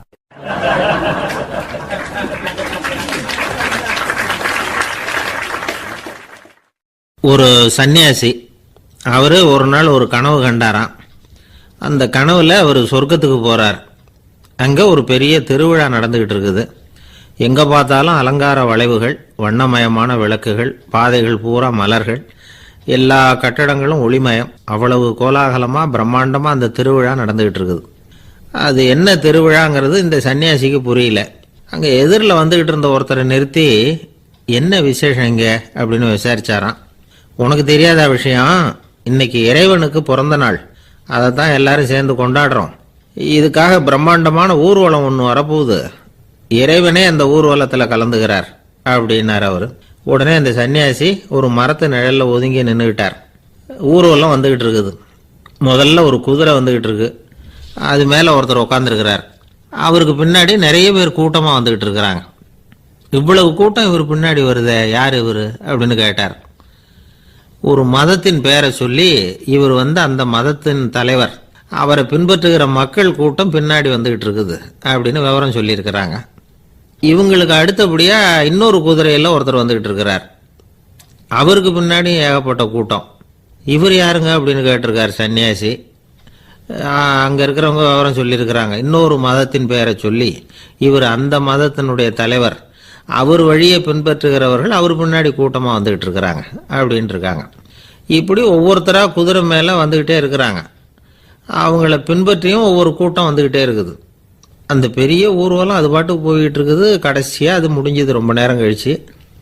அதுக்கப்புறம் கொஞ்சம் நேரம் கழித்து ஒரு வயசான ஆள் குதிரை மேலே வந்துக்கிட்டு இருக்கிறார். ஆனால் அவருக்கு பின்னாடி யாருமே இல்லை. அவர் பரிதாபமாக தனியாக வந்துக்கிட்டு இருக்கிறார். அவர் அந்த ஊர்வலத்தை சேர்ந்தவரா இல்லையாங்கிறதே தெரியல. இவர் யார், இவர் ஏன் இப்படி தனியாக வந்துக்கிட்டு இருக்கிறார் அப்படின்னு கேட்டிருக்கார் அந்த சன்னியாசி. என்னது இப்படி கேட்குறீங்க? இவர் தான் கடவுள். இவருக்காக தான் இன்னைக்கு இந்த ஊர்வலமே நடக்குது. இவருக்கு தான் இன்னைக்கு பிறந்த நாள். முன்னாடி போகிற ஊர்வலம் பூரா இவருடைய பிறந்த நாளை கொண்டாடுறதுக்காக தான் அப்படின்ட்டு இருக்காங்க. இதை கேட்டதும் அந்த சன்னியாசிக்கு திடுக்குன்னு தூக்கி போட்டிருக்கு. இது வரைக்கும் கனவு கண்டுகிட்டு இருந்தவர் முடிச்சுக்கிட்டார். அதுக்கப்புறம் தான் யோசிச்சு பார்த்துருக்கார். உண்மைதான், மக்கள் எல்லாரும் பக்தி மார்க்கத்தில் போகிறதா நினச்சிக்கிட்டு பாதை மாறி போயிட்டு இருக்கிறாங்க. கடவுளை பின்பற்றுவதாக நினைக்கிறாங்க பக்தர்கள். ஆனால் கடவுளுக்கு பின்னாடி யாருமே இல்லை. இன்னமும் இயல்பாக இதை பற்றி யோசிச்சு பார்த்தா, உண்மைக்கு பின்னாடி தான் நான் போய்கிட்டு இருக்கேன் அப்படின்னு நிறைய பேர் சொல்கிறாங்க. ஆனால் அந்த உண்மை அனாதையாக போய்கிட்டு இருக்குது. அப்படி ஆயிட்டுது உலகம். இந்த காலத்துலேயும் ஒரு ஊர்வலம், ஒரு பெரிய மனுஷருக்கு பிறந்த நாள் விழா. அவர் குதிரை மேலே ஏறி முன்னாடி போயிட்டு இருக்கிறார். அவருக்கு பின்னாடி ஒரு 100 பேர் தொண்டர்கள் அவங்க பாட்டுக்கு போகிறாங்க. எல்லாம் பணம் கொடுத்து ஏற்பாடு பண்ணவங்க. எல்லாம் பணம் வாங்கிட்டு பின்னாடி போயிட்டு இருக்கிறாங்க. கொஞ்சம் தூரம் நடந்ததும் கால் வலிக்க ஆரம்பிச்சுட்டுது. ஒவ்வொருத்தராக அப்படியே ஒதுங்க ஆரம்பிச்சுட்டாங்க. அதான் முன்னாடியே பணம் கிடைச்சிட்டுதே, இனிமேல் ஒதுங்கினா என்னன்னு ஒதுங்கிட்டாங்க. ஒரு கட்டத்தில் குதிரையில் போகிறவர் தற்செயலாக திரும்பி பார்க்குறாரு. பின்னாடி யாருமே இல்லை. எல்லாரும் ஓடி போயிட்டாங்க. ஒரே ஒரு ஆள் மட்டும் ரொம்ப விசுவாசமாக பின்னாடி நடந்து வந்துக்கிட்டு இருந்தான். ஏன்ப்பா நீ மட்டும் வந்துக்கிட்டு இருக்கிறியே, நீ வீட்டுக்கு போகலையான்னு கேட்டிருக்காரு அவர். நீங்கள் அந்த குதிரையையும் அதுக்குள்ள வாடகை பணத்தையும் கொடுத்துட்டீங்கன்னா நானும் போயிடுவேன் அப்படின்னு நானாம் இந்த ஆள்.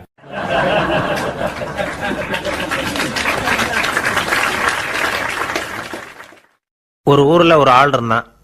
தையல் கடை வச்சுருந்தான். அவங்கிட்ட ஒருத்தன் ஒரு சட்டை துணி எடுத்து கொடுத்து தைக்க சொல்லியிருந்தான். வர்ற சனிக்கிழமை வா, வாங்கிட்டு போ அப்படின்னு அவன் சொல்லியிருந்தான். அதே மாதிரி இவன் வந்தான். அவன் தச்சு வச்சிருந்த சட்டையை கொடுத்தான். இவன் வாங்கி அங்கேயே போட்டு பார்த்தான். கை நீளம் ஒன்றுக்கு ஒன்று வித்தியாசமாக இருந்தது.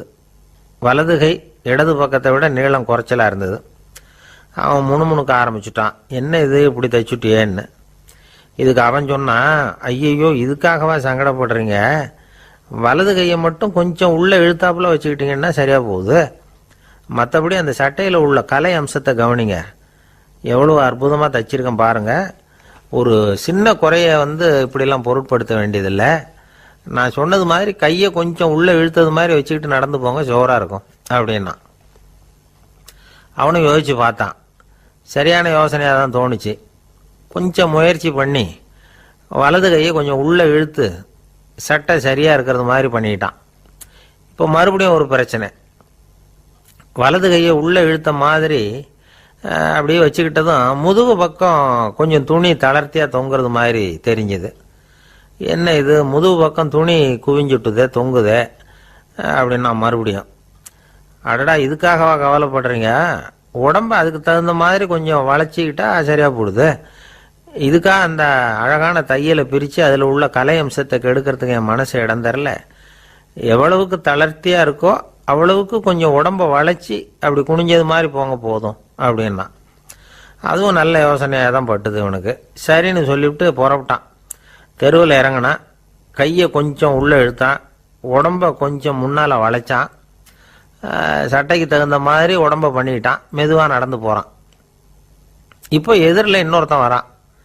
இவனை பார்க்குறான். இவன் போட்டிருக்கிற சட்டையை பார்க்குறான். ஆஹா அற்புதம்ங்கிறான். சும்மா சொல்லக்கூடாது, ரொம்ப நல்லா இருக்குது. நிச்சயமாக இது இந்த ஊர் மேலே தெருவில் இருக்கிற ஒருத்தன் இருக்கானே, அவன் தைச்சதாக தான் இருக்கணும் அப்படின்னா. இதை கேட்டதும் அவனுக்கு ஆச்சரியம்.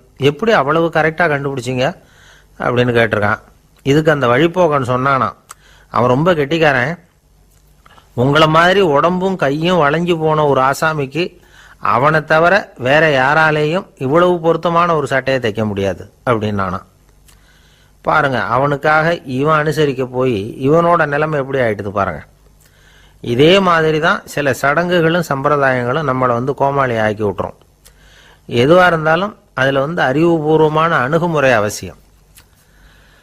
ஒரு நர்ஸ் அவசரமாக ஓடி டாக்டர்கிட்ட சொல்லிச்சான், டாக்டர் ஒரு தப்பு நடந்து போச்சு, 10ஆம் நம்பர் பெட்டில் இருக்கிற பேஷண்ட்டுக்கு காலில் ஆப்ரேஷன் பண்ணுறதுக்கு பதிலாக கையில் ஆப்ரேஷன் பண்ணி விட்டீங்க.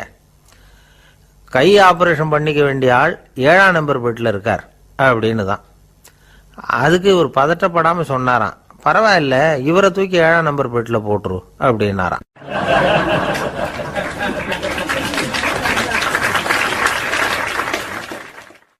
ஒரு மாணவனை பார்த்தேன். என்ன தம்பி படிப்புலாம் எப்படி இருக்குது அப்படின்னு விசாரித்தேன். அவன் ரொம்ப அழுத்துக்கிட்டான். நான் நல்லா தான் சார் படிக்கிறேன், இருந்தாலும் புத்தியில் சரியாக ஏற மாட்டேங்குது சார் அப்படின்னா. சரி, இவனும் நம்ம ரகம்தான் அப்படின்னு சொல்லி முடிவு பண்ணிக்கிட்டோம். கல்வி கற்கக்கூடிய ஒரு மாணவன் சம்பந்தப்படுற புத்திகள் பல வகை. அதை பற்றி ஒரு பெரியவர் விளக்கி இருக்கிறார். மிருத்து புத்தின்னு ஒன்று இருக்குதான். மிருத்துன்னா மண்ணு. மண்ணால் செவரு கட்டுறோம்ல, மண் சுவரில் ஆணி அடிக்கிறதும் சுலபம், அதை பிடுங்கி எடுக்கிறதும் சுலபம். அது மாதிரி சில பேர் குரு சொல்லி கொடுக்கறத சுலபமாக கேட்டு தெரிஞ்சு வச்சுக்குவாங்க, கொஞ்ச நேரத்தில் சுலபமாக மறந்தும் போயிடுவாங்க. இது மிருத்து புத்தின்னு பேர், மண் புத்தி. தாரு புத்தின்னு ஒன்று உண்டான். தாருன்னா மரம். அதில் பச்சை மரத்தில் ஆணி அடிக்கிறது சுலபம், ஆனால் அதை எடுக்கிறது கஷ்டம். அது மாதிரி ஆசிரியர்கிட்ட இருந்து கேட்டதை கவனமாக மனசில் பதிய வச்சுக்கிட்டு அதை மறக்காமல் இருக்கிறது தாரு புத்தி. பட்ட மரமாக இருந்தால் அதில் ஆணி அடிக்கிறதும் கஷ்டம், அடிக்கிற ஆணியும் சீக்கிரம் நழுவிடும். அது மாதிரி கேட்குற விஷயம் மனசில் பதியறதும் கஷ்டம். அப்படியே பதிஞ்சாலும் அது நீடிச்சிருக்கிறதும் கஷ்டம், கொஞ்ச காலத்தில் மறந்துடும். இன்னொரு வகை புத்தி ஒன்று உண்டு, அதுக்கு பேர் சிலா புத்தின்னு பேர். சிலான்னா கல். ஒரு கருங்கல்லில் 4 துளையை போட்டு ஒரு துளையில உளிய வச்சு அடிச்சா மற்ற துளை வழியாகவும் பிளந்து கல் 2ஆயிடும். அது மாதிரி சந்தியான இடங்கள்ல குறிப்பா ஒரு பொருளை சொன்னா அதை வச்சுக்கிட்டு மற்றதையும் தெரிஞ்சுக்கிறது, அது சிலா புத்தின்னு பேர். வேணு புத்தின்னா என்ன தெரியுமா? வேணுன்னா மூங்கில். மூங்கில் கணுவில் ஒரு பக்கம் உளிய வச்சு அடிச்சா 2 பக்கமும் பிளந்துரும். அது மாதிரி ஒரு செய்தியை கேட்டுக்கிட்டு இருக்கிறப்பவே அதோட முன்பின் தொடர்களையும் தெரிஞ்சுக்கணும், அது வேணு புத்தி. தைல புத்தின்னு ஒன்று உண்டு. தைலம்ங்கிறது எண்ணெய். தண்ணியில் ஒரு துளி எண்ணெயை விட்டா அது தண்ணி பூரா பரவி போடுதுல்ல, அது இப்படி பரவுறது மாதிரி ஆசிரியர் சுருக்கமாக ஒரு கருத்தை சொன்னால் அதை வச்சுக்கிட்டு பூரா விஷயங்களையும் தெரிஞ்சுக்கணும், அது தைல புத்தி. கற்பூர புத்தின்னு ஒன்று கேள்விப்பட்டிருக்கோம். அது எப்படின்னா, கற்பூரம் தீ பட்ட உடனே பிடிச்சிக்கும். ஆசிரியர் சொன்ன உடனே நுண்ணறிவோட பாடங்களை புரிஞ்சுக்கிறது இந்த வகை புத்தி. கரி புத்தின்னு ஒன்று. அது எப்படின்னா, கரியில் நெருப்பை வச்சு விசிறிய பிறகு அதுக்கப்புறம் அது கறி நெருப்பாகும். அது மாதிரி காலம்பரை சாயந்தர வேலைகளில் ஆசிரியர் பாடம் சொல்லி கொடுப்பார், அதை கொண்டு புரிஞ்சுக்கிறது இந்த வகை. கதலித்தண்டு புத்தின்னு ஒன்று சொல்லுவாங்க. கதலிங்கிறது வாழை மரம். வாழைத்தண்டில் தீ வைக்கிறது எவ்வளவு சிரமமோ அவ்வளவு சிரமத்தோட கல்வி கற்கிறது கதலித்தண்டு புத்தி. இதை தவிர இன்னும் சில வகையான மாணவர்களை கூட அடையாளம் காட்டுறாங்க. ஆசிரியர் சொன்னதில் நல்லதை மட்டும் எடுத்துக்கிறவன் அன்னம். ஆசிரியர் கிடைச்ச இடத்துல பாடத்தை கேட்டுக்கிட்டு பிறகு தனியாக உட்காந்து சிந்திக்கிறவன் பசு. பசுமாடு அப்படி தானே, புல்லு கண்ட இடத்துல மேயும், அதுக்கப்புறம் நிதானமாக அசை போட்டுக்கும். ஆசிரியர் சொன்னதை தவிர வேற எதையும் சொல்ல முடியாதவன் கிளி. பல இடங்களில் பாடங்கள் கேட்டு கடைசியில் ஒன்றும் புரியாமல் போகிறவன் ஆடு. ஆடு ஒரு செடியில் வயிறார மேயாது, ஒரே செடியில். இக்கரைக்கு அக்கறை பச்சைன்னா அங்கேயும் இங்கேயும் அலைஞ்சிக்கிட்டே இருக்கும். சில பேருக்கு எருமைன்னு பேர். எருமை எப்படின்னா, குளத்து நீரை கலக்கி தான் குடிக்கும். அது மாதிரி ஆசிரியர் மனசை நோக செய்து பயில்கிற மாணவர்கள்லாம் இந்த ரகம். இவ்வளவுலாம் இருந்தாலும் இந்த காலத்து மாணவர்கள்லாம் ஒரு தனி ரகம். ஒரு ஆசிரியர் வகுப்புல பாடம் நடத்திக்கிட்டு இருந்தார். இலக்கண வகுப்பு. இறந்த காலம், நிகழ்காலம், எதிர்காலம், past tense, present tense, future tense, இதை பற்றிலாம் பாடம் நடத்துகிறார். எல்லாம் சொல்லி கொடுத்துட்டு இப்போ நான் ஒரு வாக்கியம் சொல்லுவேன், அது என்ன காலம் அப்படிங்கிறத நீங்கள் சொல்லணும்னார் ஆசிரியர். சரின்னாங்க மாணவர்கள்லாம். நான் நாளைக்கும் பாடம் நடத்த போகிறேன், இது என்ன காலம் அப்படின்னு கேட்டார் ஆசிரியர். அதாவது நான் நாளைக்கும் பாடம் நடத்த போகிறேன், இந்த வாக்கியம் என்ன காலம்னு கேட்டார். ஒரு பையன் மெதுவாக எழுந்திரிச்சு சொன்னான், இது எங்க போதாத காலம் சார் அப்படின்னு சொல்லிவிட்டு உட்காந்துட்டானா.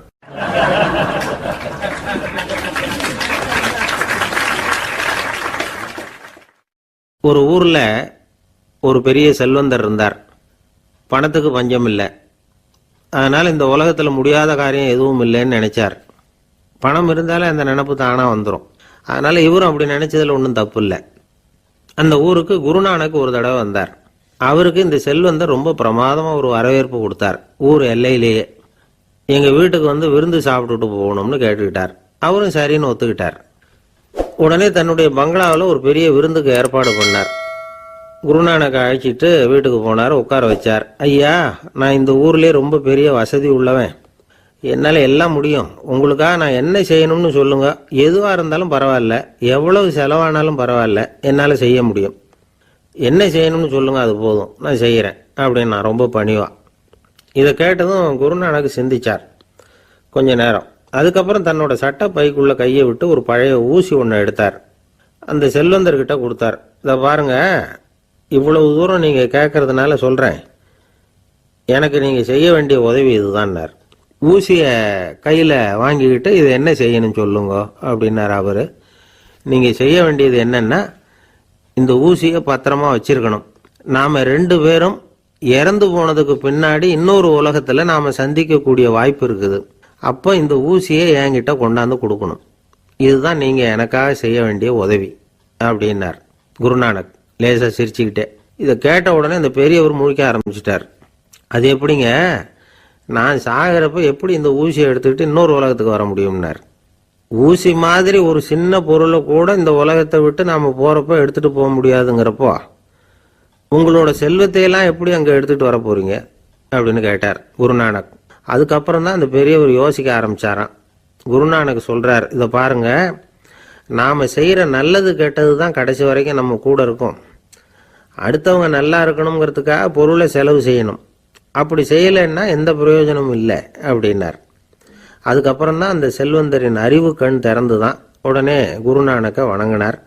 ஐயா, என்கிட்ட இருந்த ஆணவம் போயிட்டுது, இனிமே என்கிட்ட இருக்கிற செல்வத்தை நல்ல வழியில செலவழிப்பேன் அப்படின்னாராம். நம்ம கிட்ட இருக்கிற பணம் எப்பவும் நம்ம கூடவே வந்துகிட்டு இருக்காதுங்கிறதுக்கு இது ஒரு உதாரணம்.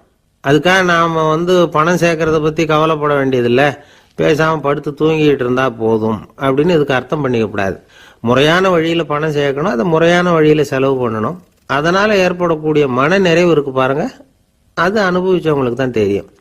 சொர்க்கத்துக்கு போகிறவங்க இங்கேருந்து பணத்தை எடுத்துகிட்டு போக முடியாது.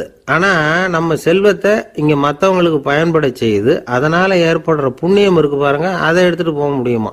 இதுதான் ஆன்மீகவாதிகள்லாம் சொல்கிற கருத்து.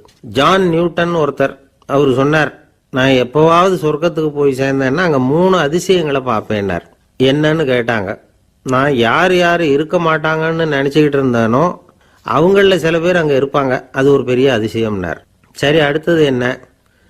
2வது அதிசயம் என்னன்னா, அங்கே இருப்பாங்கன்னு நான் எதிர்பார்த்த சில பேர் அங்கே இருக்க மாட்டாங்க அப்படின்னார். சரி, 3வது பெரிய ஆச்சரியம் என்ன அப்படின்னா, நான் அங்கே இருக்க பாருங்க, அதுதான் அந்த 3வது அதிசயம் அப்படின்னாராம்.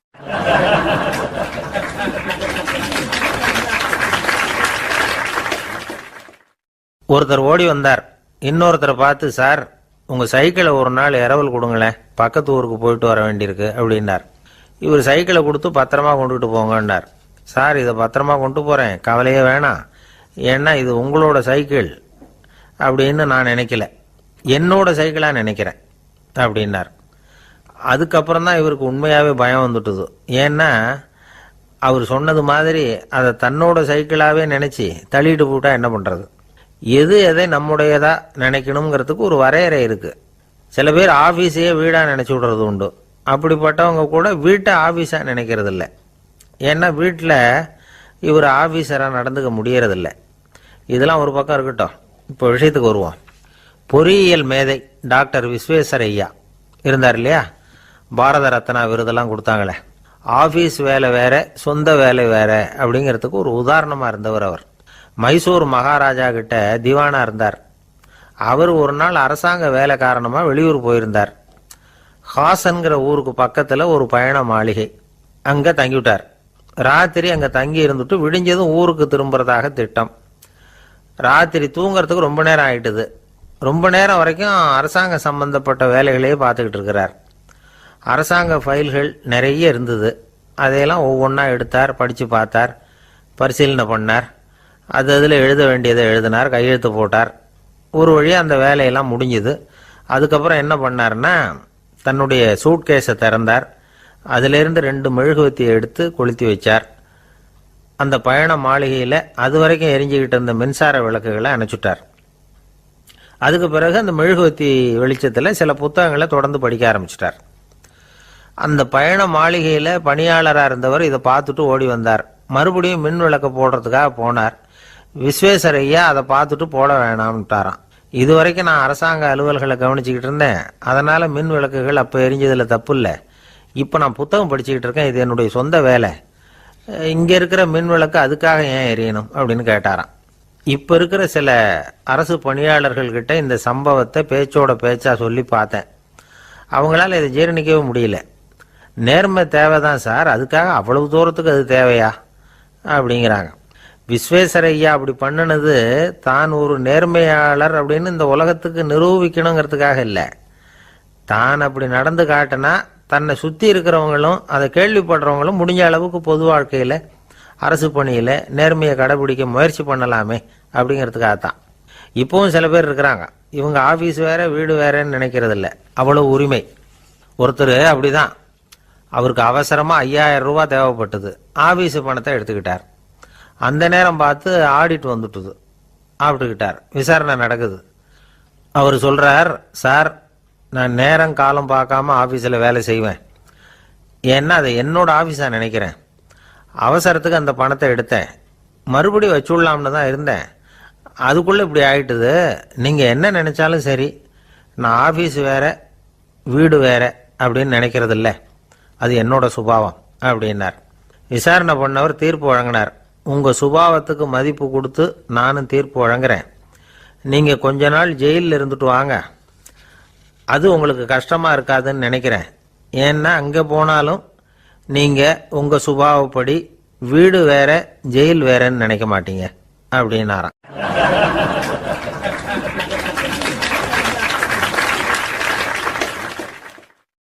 திபேத் நாட்டில் புத்த மடாலயங்கள் நிறைய உண்டு. அதுக்கு ஒரு தலைமையகமும் உண்டு. அது இந்த திபேத் தலைநகரம் லாசாவில் இருக்குது.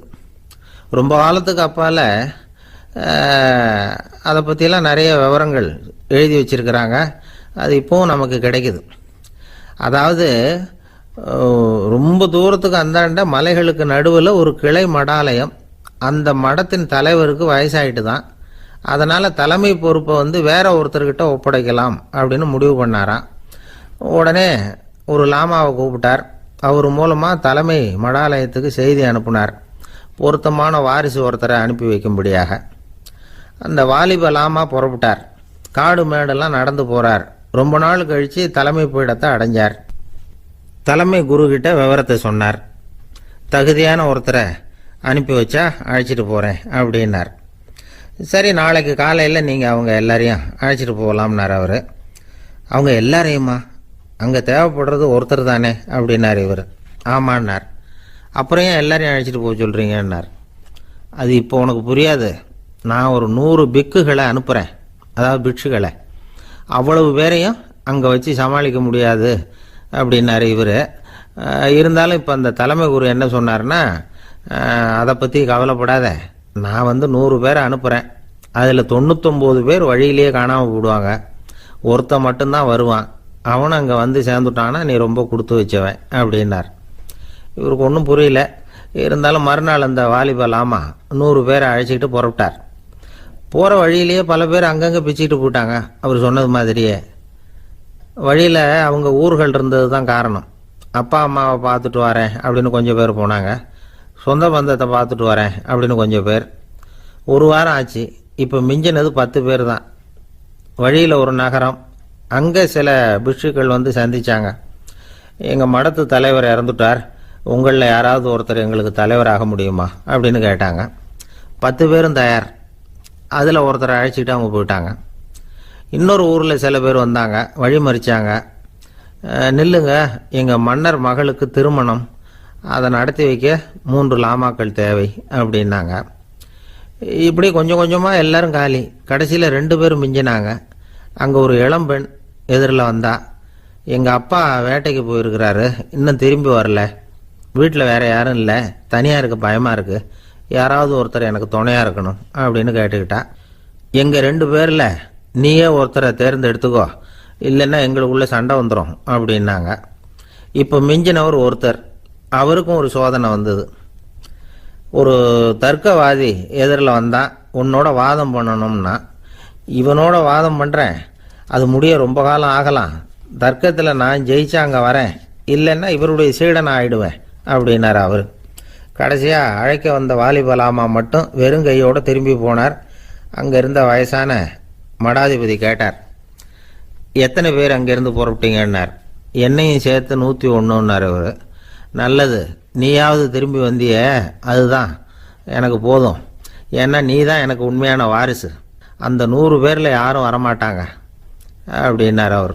ஏன்னா அவருக்கு தெரியும் இவர் ஒருத்தர் தான் திரும்பி வருவாருங்கிறது. திபேத்தில் ஒரு பழங்கால பழமொழி உண்டாம், 100 பேர் செல்லலாம், எப்பொழுதாவது ஒருவன் அபூர்வமாக அடைய வேண்டிய இடத்தை அடைவான். இதுதான் அந்த பழமொழி. ஒரு உன்னதமான இலக்கை அடையணும்னா அது அவ்வளவு சுலபமான காரியம் இல்லை. இந்த காலத்து மடாலயம் ஒன்று, அதில் ஒரு தலைவர், அவருக்கு வயசாயிட்டுது, தனக்கு ஒரு வாரிசை நியமிக்கணும் அப்படின்னு ஆசைப்பட்டார். ரொம்ப கஷ்டப்பட்டு ஒருத்தரை பிடிச்சார். தனக்கு வாரிசா நியமிச்சுட்டு அவர் சமாதி ஆயிட்டார். புதுசாக பொறுப்பேற்றுக்கிட்டவர் அப்படியே உட்காந்துருந்தார். அவரை தேடிட்டு பத்திரிகை நிருபர்கள்லாம் வந்தாங்க, கேட்டாங்க. அவர் உங்கள் பொறுப்பில் வந்து அவர் பெரியவர் விட்டுட்டு போன இது எவ்வளவு சுமாராக தேரும், எவ்வளவு விட்டுட்டு போனார் அப்படின்னு கேட்டிருக்கிறாங்க. அது என்ன ஒரு 50 லட்சம் இருக்கும் அப்படின்னாராம். அவ்வளவும் பணமா அப்படின்னு கேட்டிருக்காங்க. இல்லைங்க, கடன் அப்படின்னாராம் இவர்.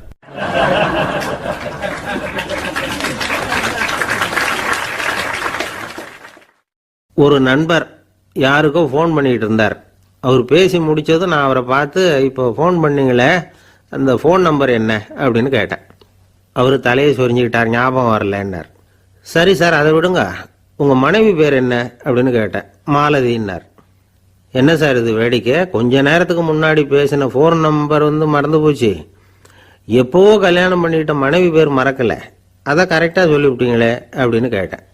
அவர் என்ன ஒரு மாதிரியாக பார்த்தார். அவர் அப்படி என்னை பார்த்ததில் ஒன்றும் தப்பு இல்லை, ஏன்னா நாம் எல்லாருமே அப்படித்தானே, ஒரு குறிப்பிட்ட காரியத்துக்காக தொலைபேசியில் ஒருத்தட்ட பேசுகிறோம், அதுக்கப்புறம் அந்த எண் வந்து நமக்கு அனாவசியம், அதனால் மறந்துடுறோம். இதுக்கு பேர் தான் தற்காலிக ஞாபகம். ஆனால் மனைவி பேரை வந்து மறந்துட முடியுமா? முடியாது. அது வந்து அவசியமான ஒன்று. அடிக்கடி அந்த பேரை வந்து உபயோகப்படுத்துகிறோம், அதனாலேயும் அது வந்து முக்கியங்கிறதுனாலேயும் அதை மறக்கிறது இல்லை. இதுக்கு பேர் நிரந்தர ஞாபகம். சரி, இந்த தற்காலிக ஞாபகம், நிரந்தர ஞாபகம், இது 2 ஞாபக அளவுகளையும் கட்டுப்படுத்துறது எது அப்படின்னா மூளைக்குள்ள நடக்கிற மின்சார நடவடிக்கைகள் தான். தற்காலிக ஞாபகம் ஒரு மின்னல் மாதிரி தோன்றி மறையுது.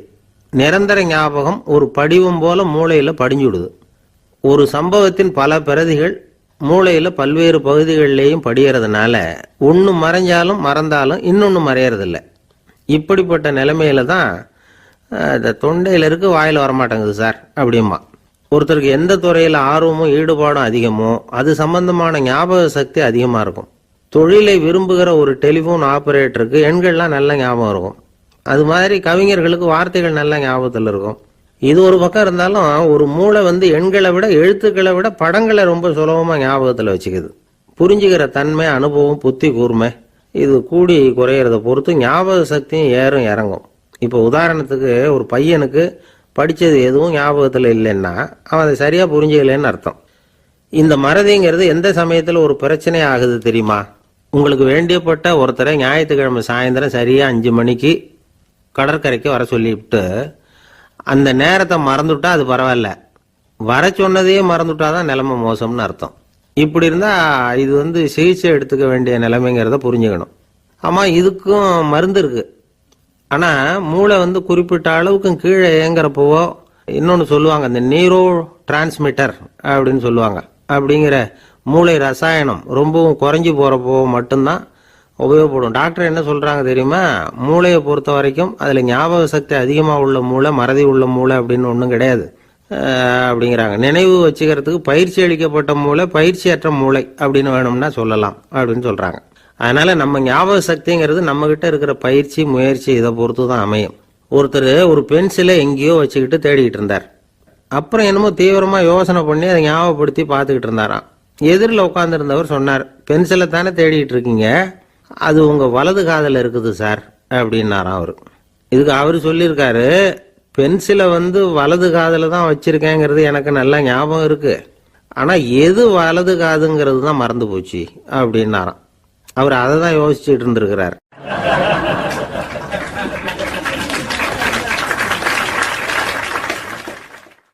காலை நேரம் கடற்கரை ஓரம் காலை வீசிக்கிட்டு கையை வீசிக்கிட்டு ஏதோ சண்டைக்கு போகிற சிப்பாய் மாதிரி எல்லாரும் நடந்து போயிட்டு இருக்கிறாங்க. நடைப்பயிற்சி. அதில் நமக்கு தெரிஞ்ச ஒருத்தர் எதிரில் வந்தார் ரொம்ப வேகமாக. என்ன சார் வாக்கிங்க அப்படின்னு கேட்டோம். அவரால் ஆமாம்னு பதில் சொல்ல முடியல, அவ்வளவு கஷ்டம். மூச்சு விடுறதுக்கே வாயை திறந்து மூடிட்டு இருக்கிறார். எங்கே பேசுறது? கொஞ்சம் நின்று நிதானிச்சு மூச்சு விட்டுட்டு அதுக்கப்புறம் சொன்னார் ஆமாம் அப்படின்னு. என்ன சார் இவ்வளவு வேகம்னோம்? உங்கள் பேச்சை கேட்டுவிட்டு தான் சார் நடக்க ஆரம்பித்தோம். நீங்கள் தான் அடிக்கடி சொல்லிகிட்டு இருந்தீங்க நடக்கிறது நல்லதுன்னு. அன்னையிலேருந்து ஆரம்பிச்சுட்டேன், ஆனால் ரொம்ப கஷ்டமாக இருக்குது சார். இப்போ பாருங்கள், உங்கள்கிட்ட சுலபமாக பேசக்கூட முடியல, மூச்சு வாங்குது, உடம்பு கூட வலிக்கிறது மாதிரி இருக்குது அப்படின்னு அவர் பாட்டுக்கு பேச ஆரம்பிச்சிட்டார். உங்களை யார் சார் இவ்வளவு வேகமாக நடக்க சொன்னது? வேகத்தை குறைங்க, மெதுவாக நடங்க அப்படின்னோம். நீங்கள் நடக்கிறதுனால என்னென்ன சௌகரியம்னு அன்னைக்கு சொன்னீங்களே தவிர சௌகரியமாக நடக்கிறது எப்படின்னு சொல்லலையே அப்படின்னார் அவர். இன்னமும் லேசாக மூச்சு வாங்கிக்கிட்டே சொன்னால் கூட இவர் சொல்கிறதுலேயே ஒரு நியாயம் இருக்குது. அதனால் இந்த நடைப்பயிற்சி பண்ணுறவங்க கவனிக்க வேண்டிய சில முக்கியமான குறிப்புகள் இருக்குது. அது என்னென்னங்கிறத அவங்க தெரிஞ்சுக்கணும். அது தெரிஞ்சு வச்சுக்கிறது நல்லது. இதெல்லாம் மருத்துவ நிபுணர்கள் சொல்கிற குறிப்புகள். அவங்க என்ன சொல்கிறாங்க தெரியுமா? உங்கள் வயசு 40க்கு மேலேயா? உங்கள் எடை இருக்க வேண்டியதை விட 10 கிலோ அதிகமாக இருக்குதா? நீங்கள் புகை பிடிக்கிறவரா?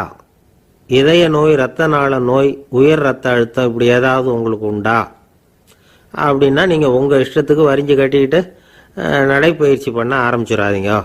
முதல்ல ஒரு மருத்துவ பரிசோதனை பண்ணிக்கோங்க, அதுதான் நல்லது அப்படின்னு அவங்க சொல்கிறாங்க. நடக்கிறப்போ, உடற்பயிற்சி செய்கிறப்போ மார்பு பகுதியில் அல்லது வேற எங்கேயாவது தொடர்ந்து வலி இருந்ததுன்னா பயிற்சியை நிறுத்திவிட்டு டாக்டரை போய் பார்க்கணும். நடைப்பயிற்சி பண்ணுறப்போ உங்கள் சக்திக்கு தகுந்த மாதிரி மெதுவாக அதிக கஷ்டம் இல்லாமல் முன்னேறலாம். அங்கே என்ன போட்டியாக வைக்கிறாங்க? முந்திக்கிட்டு போய் என்ன பண்ண போகிறோம்? பரிசா வாங்க போகிறோம். அதனால் நிதானம் அவசியம் அப்படிங்கிறது அவங்க ஆலோசனை. தொந்தரவு கொடுக்காத ஷூ, ட்ரெஸ்ஸு இதுகளை உபயோகப்படுத்துங்க. பாதத்தில் ஆடு தசை இருக்குல்ல, அங்கே ஏதாவது பிரச்சனை இருந்ததுன்னா டாக்டரை பாருங்கள். இந்த பாதத்தில் வலி வரும் அந்த இடத்துல. வெயில் காலமாக இருந்தால் தலைக்கு தொப்பி வச்சுக்கோங்க.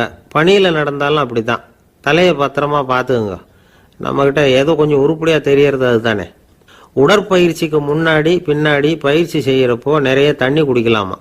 முதல் 1 மாதத்துக்கு கொஞ்சம் தளர்த்தியாக சாவகாசமாக நடக்கலாம். மணிக்கு 3 அல்லது 4 கிலோமீட்டர் வேகம்னு வச்சுங்களேன். அதுக்கப்புறம் வேகத்தை அதிகப்படுத்தலாம். மணிக்கு 6 அல்லது 8 கிலோமீட்டர் அளவுக்கு நடக்கலாம். நல்லா கையை வீசிக்கிட்டு நடக்கணும். மூச்சு விடுற எண்ணிக்கை அதிகரிக்கணும். இது மாதிரி ஒரு 30 நிமிஷம் நடக்கலாம். தனியாக நடந்து போகிறதுக்கு உங்களுக்கு என்னமோ மாதிரி இருக்குதா? கூட யாரையாவது சேர்த்துக்குங்க, ஒரு குரூப்பாக சேர்ந்து போகலாம். நடக்கிறதுங்கிறத ஒரு சந்தோஷமான சமாச்சாரமாக ஆக்கிக்கணும். தினம் இப்படி நடக்க வேண்டி இருக்குதே அப்படின்னு புலம்பிக்கிட்டே போகக்கூடாது. சில பேர் நடக்கிறப்போ கடந்த காலத்தை அசை போட்டுக்கிட்டே போவாங்க, சில பேர் வருங்காலத்தை அசை போட்டுக்கிட்டே போவாங்க. சில பேர் முக்கியமான திட்டம்லாம் இப்படி நடக்கிறப்ப தான் தீர்மானம் பண்ணுவாங்க. நடக்கிறதுனால மன இறுக்கம் குறையுது, பரபரப்பு குறையுது, மன ஆற்றல் பெருகுது, தன்னம்பிக்கை வளருது, முதுமை தள்ளி போகுது, செயல்திறன் அதிகரிக்குது. இதை தவிர உடம்புக்கும் பல விதமான சௌகரியங்கள் ஏற்படுது. அதனால இதுவரைக்கும் நடக்க ஆரம்பிக்காதவங்க இனிமே இந்த குறிப்புகளை கவனத்தில் வச்சுக்கிட்டு நடக்க ஆரம்பிச்சுடலாம். சார்லஸ் லேம்ப் அப்படின்னு ஆங்கில இலக்கிய மேதை ஒருத்தர், அவர் ஒரு தரம் உடம்பு சரியில்லைன்னு டாக்டர்கிட்ட போனாராம். டாக்டர் அவரை பார்த்துட்டு, நீங்கள் தினமும் காலையில் வெறும் வயத்தில் நடக்கணும் அப்படின்னாராம். வெறும் வயத்தில் நடக்கிறதுக்கு நான் தயார், ஆனால் வயிறு கிடைக்கணுமே சார், யார் வயத்து மேலே நடக்கிறது டாக்டர் அப்படின்னு கேட்டாராம் இவர்.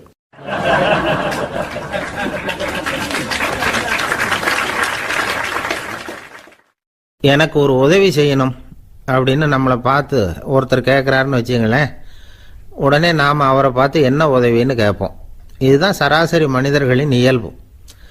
ஆனால் ஒருத்தர் எனக்கு ஒரு உதவி செய்யணும் அப்படின்னு கேட்ட உடனே என்ன உதவின்னு கூட கேட்காம சரி செய்கிறேன் அப்படின்னு ஒத்துக்கிறது இருக்கு பாருங்க, அது கொஞ்சம் அபூர்வம். அந்த காலத்தில் ஒருத்தர் இருந்தார். அவர் எப்படி தெரியுமா, உதவி கேட்குறவங்க நல்லவங்களா கெட்டவங்களா அப்படின்னு கூட பார்க்கல, தனக்கு நன்மையா தீமையா அப்படின்னு கூட பார்க்கல, உதவி செய்கிறேன்னு புறப்பட்டு விட்டார். அவர் யார் தெரியுமா, அவர் தான் நல சக்கரவர்த்தி. அவர் மாதிரி நாமும் உதவி கேட்குறவங்களுக்கு உடனே உதவி செய்கிறதுக்கு தயாராக இருக்கணும் அப்படின்னு சொன்னார் ஒரு ஆன்மீக பேச்சாளர். நல சரித்திரத்தை அவர் சொல்லிக்கிட்டு இருந்தார். இந்திரன், அக்னி, வருணன், யமன் இவங்க 4 பேரும் நலனை பார்த்து எங்களுக்கு நீ உதவி செய்யணும், எங்களுக்காக நீ தூது போகணும் அப்படின்னு கேட்குறாங்க. யாருக்கிட்ட தூது போகணும், என்ன காரியத்துக்காக போகணும் அப்படின்னு கேட்கணும்ல. நலன் அப்படி கேட்கவே இல்லை, உடனே சரின்னு ஒத்துக்கிறான். அதுக்கப்புறம் அவங்க விவரம் சொல்கிறாங்க, என்ன உதவி, யாருக்கிட்ட தூது போகணும் அப்படிங்கிற விவரத்தை சொல்கிறாங்க. நலனுக்கும் அப்புறம்தான் புரியுது, எந்த தமயந்தியை இவன் காதலிச்சானோ, எந்த தமயந்தின் சுயம்பரத்துக்காக இவன் போய்கிட்டு இருக்கிறானோ அந்த தமயந்தியை பார்த்து தங்களுக்காக அவகிட்ட வாதாடணும், பேசணும், தங்களில் ஒருத்தரை கல்யாணம் பண்ணிக்கும்படியாக கேட்கணும் அப்படின்னு அவங்க 4 பேரும் நலன்கிட்ட கேட்குறாங்க. இதை கேட்டதும் நலன் கொஞ்சம் கூட முகம் சுளிக்கலை, பதட்டப்படலை. நேராக தமயந்தி கிட்ட போகிறான். இந்திரன், அக்னி, வருணன், யமன் இவங்களோட சிறப்புகளை எடுத்து சொல்கிறான். இவங்களில் ஒருத்தரை கல்யாணம் பண்ணிக்கலாம் அப்படின்னு சொல்லி கேட்டுக்கிறான். ஆனால் இதுக்கு தமயந்தி சம்மதிக்கலை. சுயம்வரம் நடக்குது, அவள் நலனை தேர்ந்தெடுக்கிறாள். அந்த 4 பேரும் நலனுக்கு நிறைய வரங்கள்லாம் கொடுக்குறாங்க. அதுக்கப்புறம் இப்படி போகுது கதை. இதில் நாம் கவனிக்க வேண்டியது என்னென்னா, உதவின்னு கேட்ட உடனே என்ன உதவின்னு கேட்காம சரி செய்கிறேன்னு சொன்னான் பாருங்க, அதை கொஞ்சம் சிந்திக்கணும். செய்கிறேன்னு ஒத்துக்கிட்டதுக்கு அப்புறம் அது என்ன உதவின்னு தெரிஞ்சும் முகம் சுளிக்காமல் அதை செஞ்சான் பாருங்க, அதையும் கொஞ்சம் சிந்திக்கணும். நம்மளும் ஒருத்தன் ஒரு நண்பனை தேடி போனான், எனக்கு ஒரு உதவின்னா சரி சொல்லுன்னா, இப்போ உங்ககிட்ட 2 கார் இருந்தால் என்ன பண்ணுவேன்னா, உடனே அதில் ஒன்று உங்ககிட்ட கொடுத்துருவேன்னா, அவன் உங்ககிட்ட 2 பங்களா இருந்தால் என்ன பண்ணுவேன்னா, அதில் ஒன்று உங்ககிட்ட கொடுத்துருவேன்னா, உங்ககிட்ட 2 பேனா இருந்தால் என்ன பண்ணுவேன்னா, அதில் ஒரு பேனாவை உங்ககிட்ட கொடுக்க மாட்டேன்னா அவன். ஏன்டா அப்படி சொல்கிறேன்னா, ஏன்னா இப்போ நிஜமாவே என்கிட்ட 2 பேனா இருக்குது, அதனால் அப்படி சொல்கிறேன் அப்படின்னு நானா அவன்.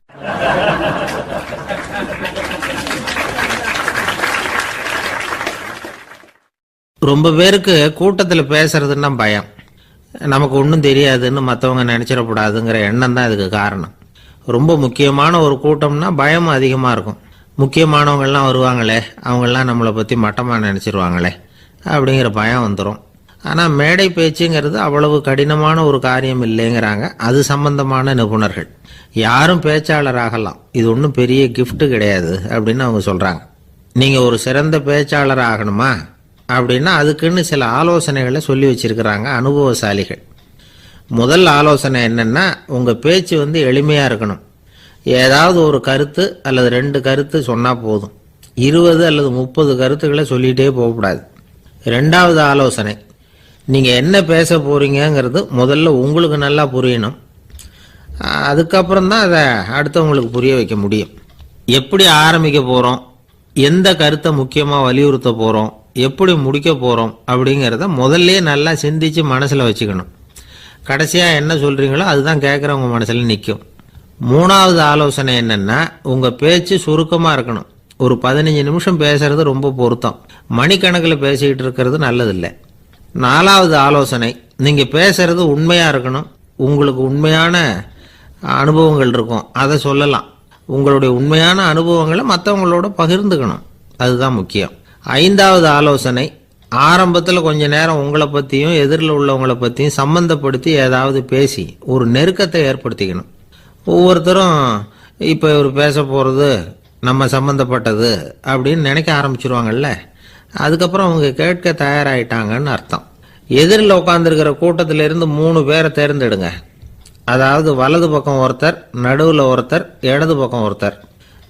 அதாவது உங்களை ரொம்ப கனிவாகவும் ஆர்வமாகவும் பார்க்குறவராக பார்த்து தேர்ந்தெடுத்துங்க. மனசுக்குள்ள நீங்கள் பேசும்பொழுது என்ன பண்ணணும்னா, இவங்களை நேருக்கு நேராக மாறி மாறி பார்த்துக்கிட்டே பேசுனீங்கன்னா நீங்கள் ஏதோ ஒட்டுமொத்த கூட்டத்தையும் பார்த்து பேசுகிறதாக ஒரு உணர்வு அது ஏற்படுத்திவிடும்.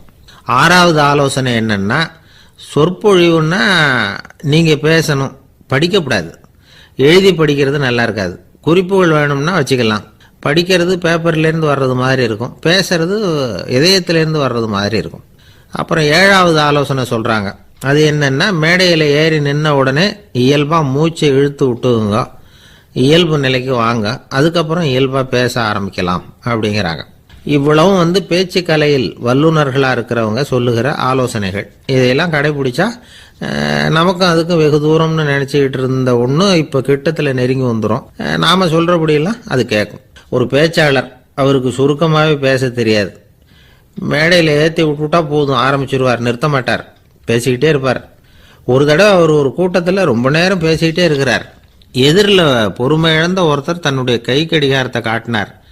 அதை கவனித்த பேச்சாளர், மன்னிக்கணும், கை கடிகாரம் நான் கொண்டுகிட்டு வர மறந்துட்டேன், அதுதான் நேரம் போனதே தெரியல அப்படின்னு சொல்லியிருக்கிறார்.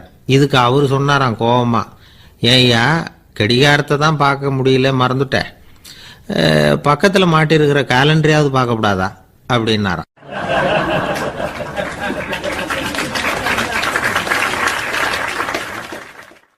கப்பல் கடல்ல போய்கிட்டு இருக்கு. புயல், சூறாவளி, அலையெல்லாம் பெருசு பெருசா ரொம்ப உயரமா உண்டாகுது. கடுமையான காற்றிலேயும் வேகமான அலைகள்லேயும் சிக்கி அந்த கப்பல் தடுமாறுது. திசை மாறி போச்சு.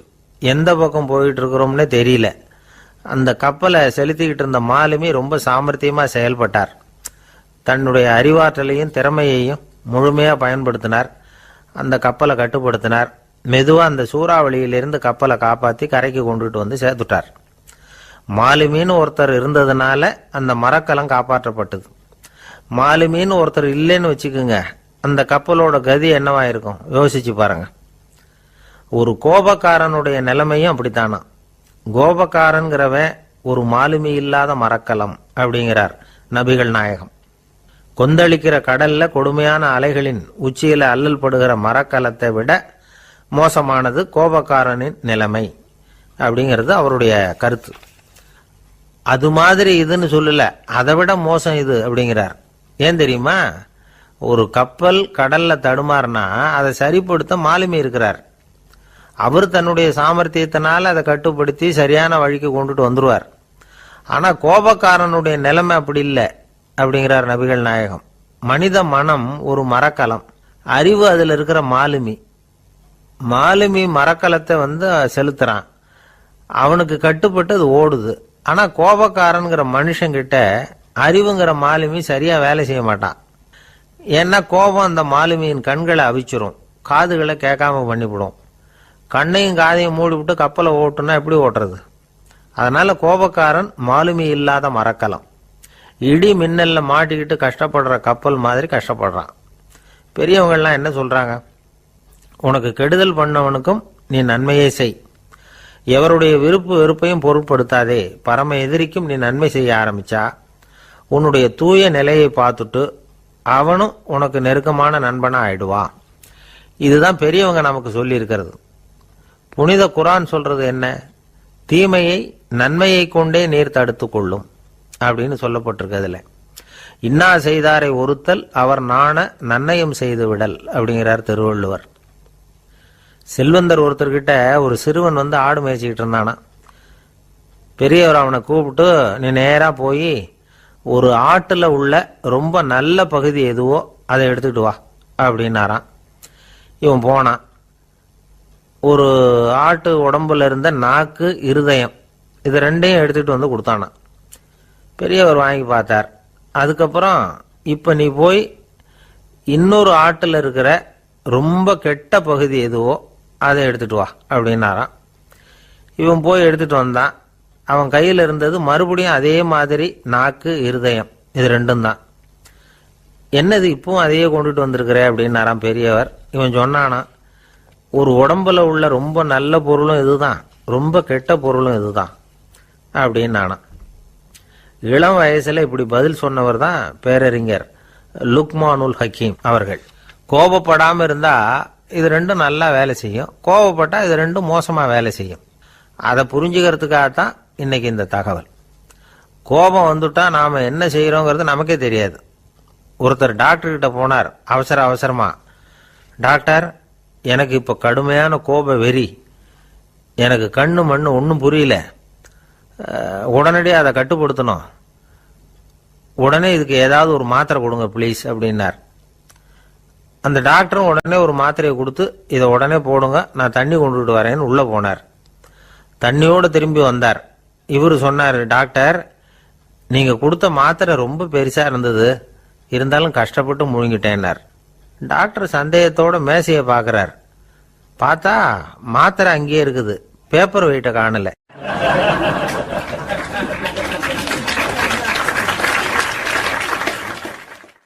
தானத்துல சிறந்தது எது அப்படின்னு ஒரு கேள்வியை கேட்டு, தானத்துல சிறந்தது நிதானம் அப்படின்னு அதுக்கு ஒரு பதிலும் சொல்றவங்க உண்டு. நிதானம் ரொம்ப அவசியம், அதுவும் இன்றைய உலகத்துக்கு ரொம்ப அவசியம். இன்னைக்கு உலகம் ரொம்ப பரபரப்பா போய்கிட்டு இருக்குது.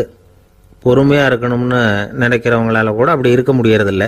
பொறுமையை சோதிக்கிறது மாதிரி பல சம்பவங்கள், அதையெல்லாம் சந்திச்சே தீர வேண்டியிருக்குது.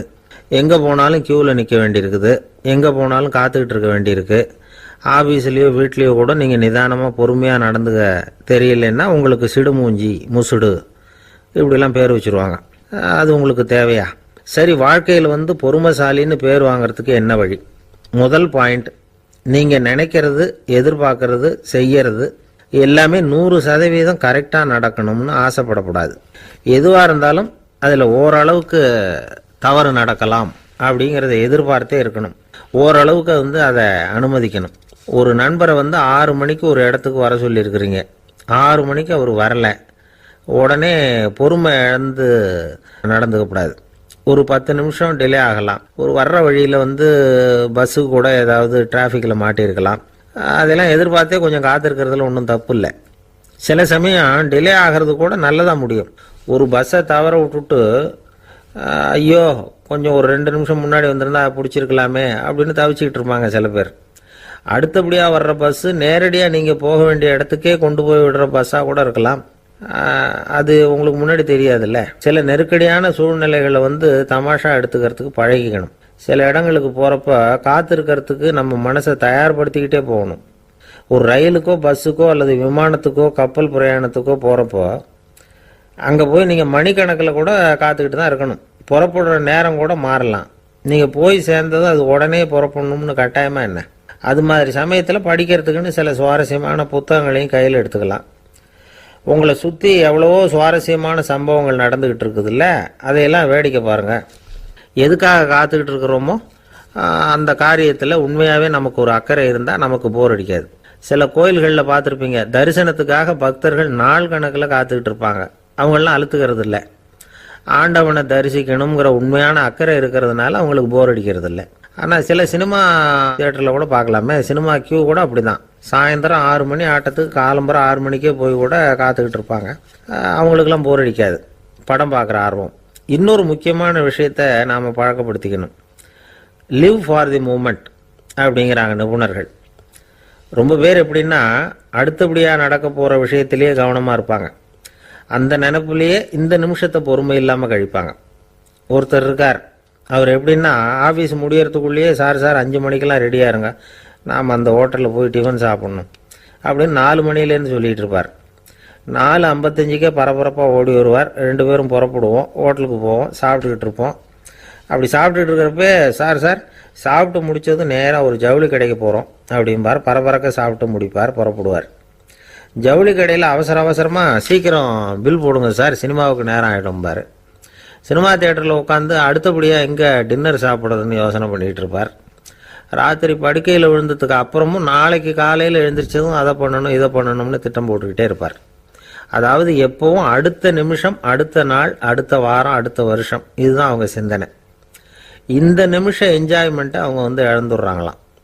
அதனால தான் வாழ்நாள் பூரா பொறுமையின்மை, அவஸ்தை, அல்லல். அதனால் நாம் எல்லாரும் வாழ்க்கையில் நிதானமாக இருக்கிறதுக்கு கற்றுக்கணுமா. அதுக்காக இந்த நிதானத்துக்கு வேறு விதமான அர்த்தம் பண்ணிக்கக்கூடாது. ஒருத்தர் அப்படித்தான் ஒரு தடவை அவருடைய குதிரை காணாமல் போயிட்டு தான். அதுக்காக அவர் கவலைப்படலை, நிம்மதியாக இருந்தார், சந்தோஷமாக இருந்தார். என்ன சார் இது, உங்கள் குதிரை திருட்டு போயிட்டுதுங்கிறீங்க, நீங்கள் கவலைப்படாமல் இருக்கிறீங்களே அப்படின்னு கேட்டாங்களாம். அதுக்கு அவர் சொல்லியிருக்கார், நல்ல வேளை சார், கட்டியிருந்த குதிரை காணாமல் போயிருக்குது. நான் அது மேலே உட்காந்துருக்கிற சமயம் அது காணாமல் போயிருந்ததுன்னா, திருட்டு போயிருந்ததுன்னா நானும் சேர்ந்தில் காணாமல் போயிருப்பேன் அப்படின்னாராம். எவ்வளவு நிதானமான ஆள் பாருங்க.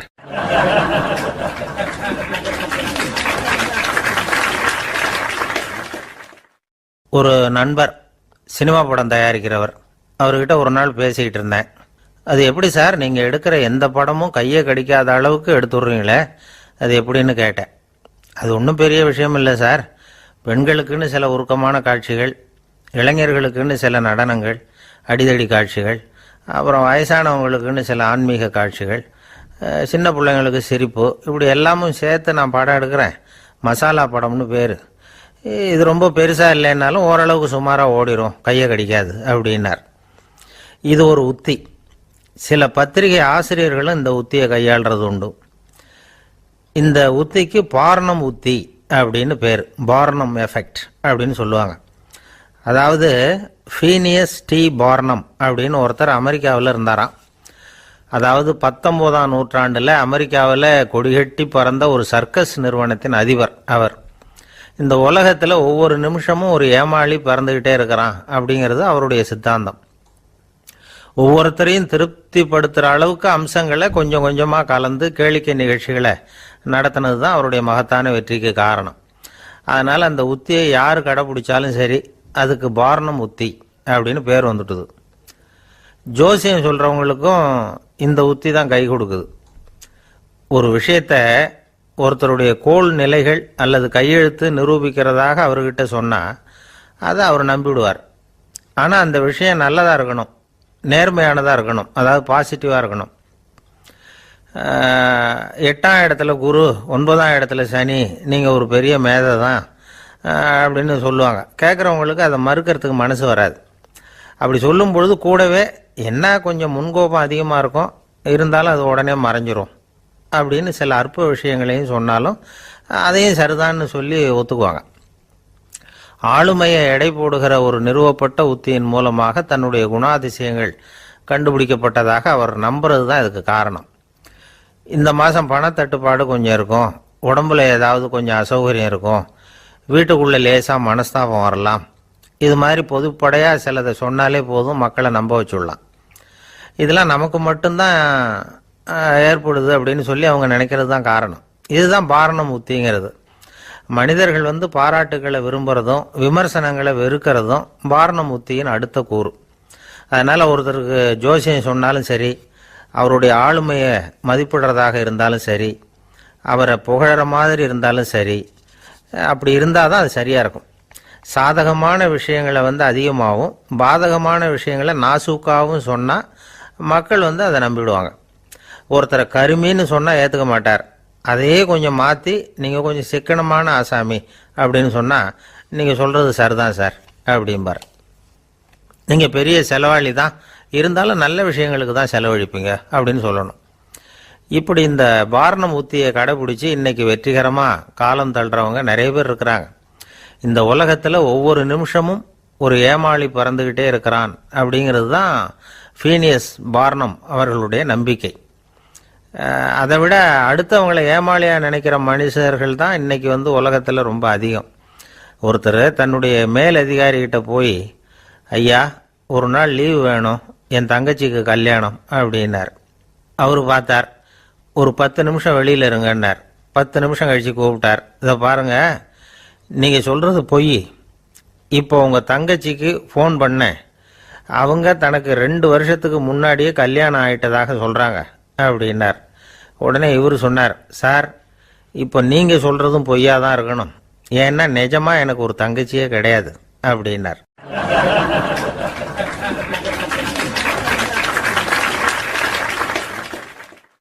ஒரு நாள் காலை நேரம் ஒரு குரு படுக்கையை விட்டு எழுந்திருக்கிறார். உடனே சீடர்களை பார்த்து எல்லாரும் இப்படி வாங்கங்கிறார். எல்லாரும் வர்றாங்க வேகமாக. என்னங்க வேணும் உங்களுக்கு அப்படிங்கிற மாதிரி எல்லாரும் குருவை பார்த்தாங்க பயபக்தியோட. குரு அந்த சீடர்களை பார்த்து, இதை பாருங்க, இப்போ நான் ஒரு சிக்கலான விவகாரத்தில் மாட்டிக்கிட்டு இருக்கிறேன், அதை நீங்கள் தீர்த்து வச்சா நல்லதுன்னார். சீடர்களுக்கு ஒன்றும் புரியல. என்ன இது இவர் இப்படி சொல்கிறாரு? நமக்குள்ள எல்லா விவகாரங்களையும் தீர்த்து வைக்கிறவர் நம்ம குருநாதர். அவருடைய விவகாரத்தை நாம் தீர்த்து வைக்கிறதா? ஆச்சரியமாக இருக்குதே, குருநாதருக்கே சிக்கலா அப்படின்னு யோசனை பண்ண ஆரம்பித்தாங்க. இருந்தாலும் ரொம்ப பணிவாக கேட்டாங்க, சுவாமி உங்களுக்கே சிக்கலா? இந்த உலகத்து சிக்கல்களுக்கும் சிரமங்களுக்கும் அப்பாற்பட்டவர் அல்லவா தாங்கள்? அப்படிப்பட்ட உங்களுக்கு சிக்கல்னா அது எப்படி அப்படின்னாங்க. எனக்கு ஏற்பட்டிருக்கிற சிக்கல் அவ்வளவு பெருசு, ரொம்ப பெரிய விவகாரம் அது அப்படின்னார் குரு. கொஞ்சம் விவரமாக சொல்லுங்க அப்படின்னாங்க இவங்க. இப்போ அந்த குரு விவரத்தை சொன்னார். அதாவது நேற்று ராத்திரி நான் ஒரு கனவு கண்டேன். அந்த கனவில் நான் ஒரு பட்டாம்பூச்சியாக மாறிட்டேன். அப்படி மாறி ஒவ்வொரு மலராக பறந்து போய் உட்காந்து தேன் சாப்பிட்டேன் அப்படின்னார். சீடர்கள் இதை கேட்டதும் ரொம்ப திகைச்சு போயிட்டாங்க. என்ன இது, இது ஒரு பெரிய பிரச்சனையா? ஒரு சாதாரண கனவு கண்டதுக்காகவா இந்த காலை வேளையில் நம்மளையெல்லாம் குருநாதர் இவ்வளவு அவசரமாக கூப்பிட்டுருக்கார் அப்படின்னு நினச்சாங்க. இருந்தாலும் கேட்டாங்க, இதில் என்ன சிக்கல் சுவாமி? கனவுங்கிறது எல்லாருக்கும் வரத்தானே செய்யும் அப்படின்னார் ஒரு சீடர். சீடர்களே, பிரச்சனை அது இல்லை. நான் இன்னைக்கு காலையில் கண்ணு முழிச்சு பார்த்தப்போ நான் நானாக மறுபடியும் மாறிட்டேங்கிறத தெரிஞ்சுக்கிட்டேன்.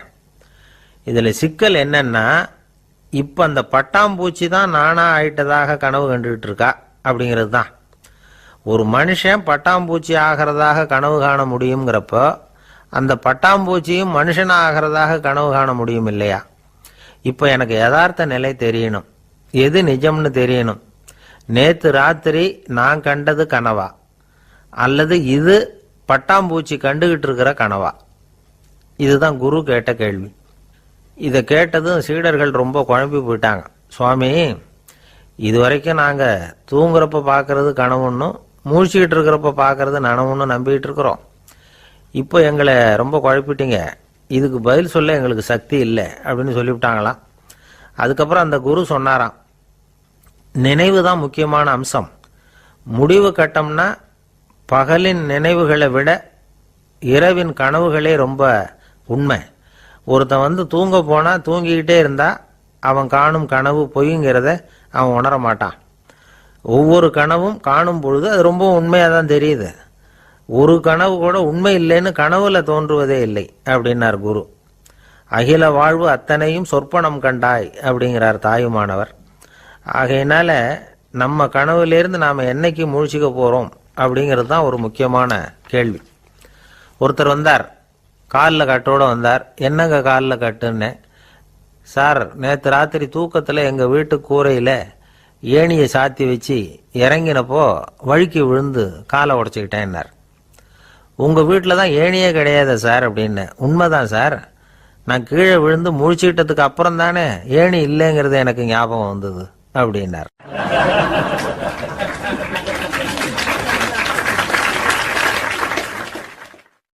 சில பேர் ஆளை பார்த்தா 60 வயசு மாதிரி தோணும்.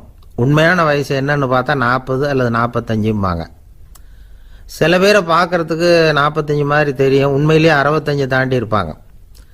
ஒரு மனிதனுக்கு 2 வகையான வயது உண்டுங்கிறார் ஓஷோ.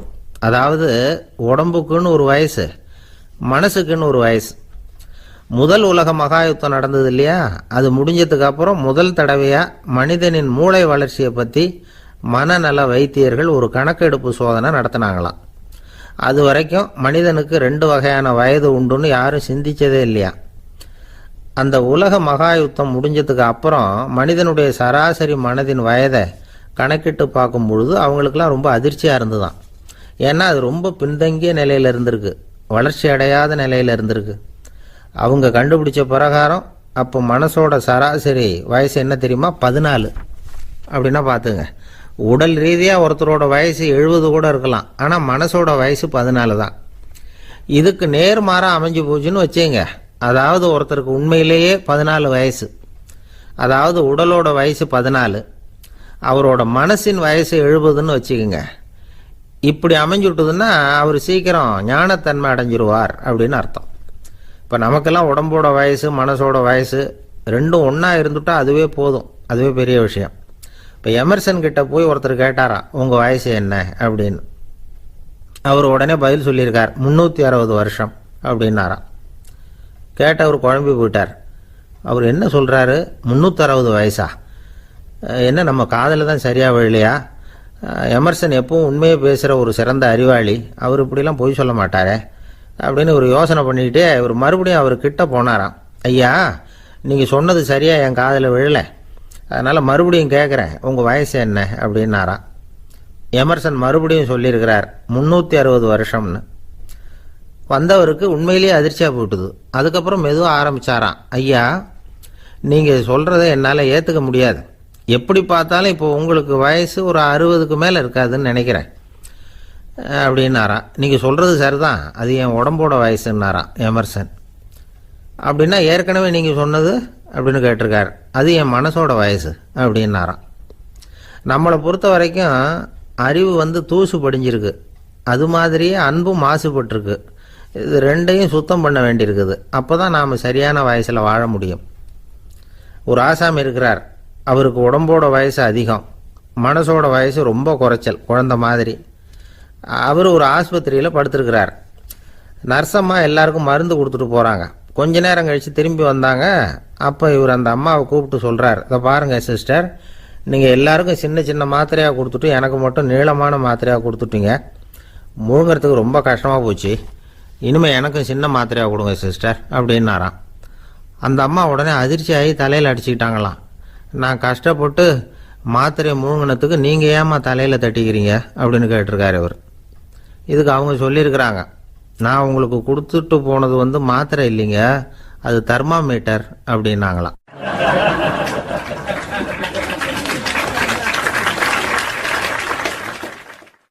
நாட்டில் நல்லவங்க ஒருத்தர் 2 பேர் இருக்கிறதுனால தாங்க மழையே பெய்யுது அப்படின்னு சொல்றது உண்டு.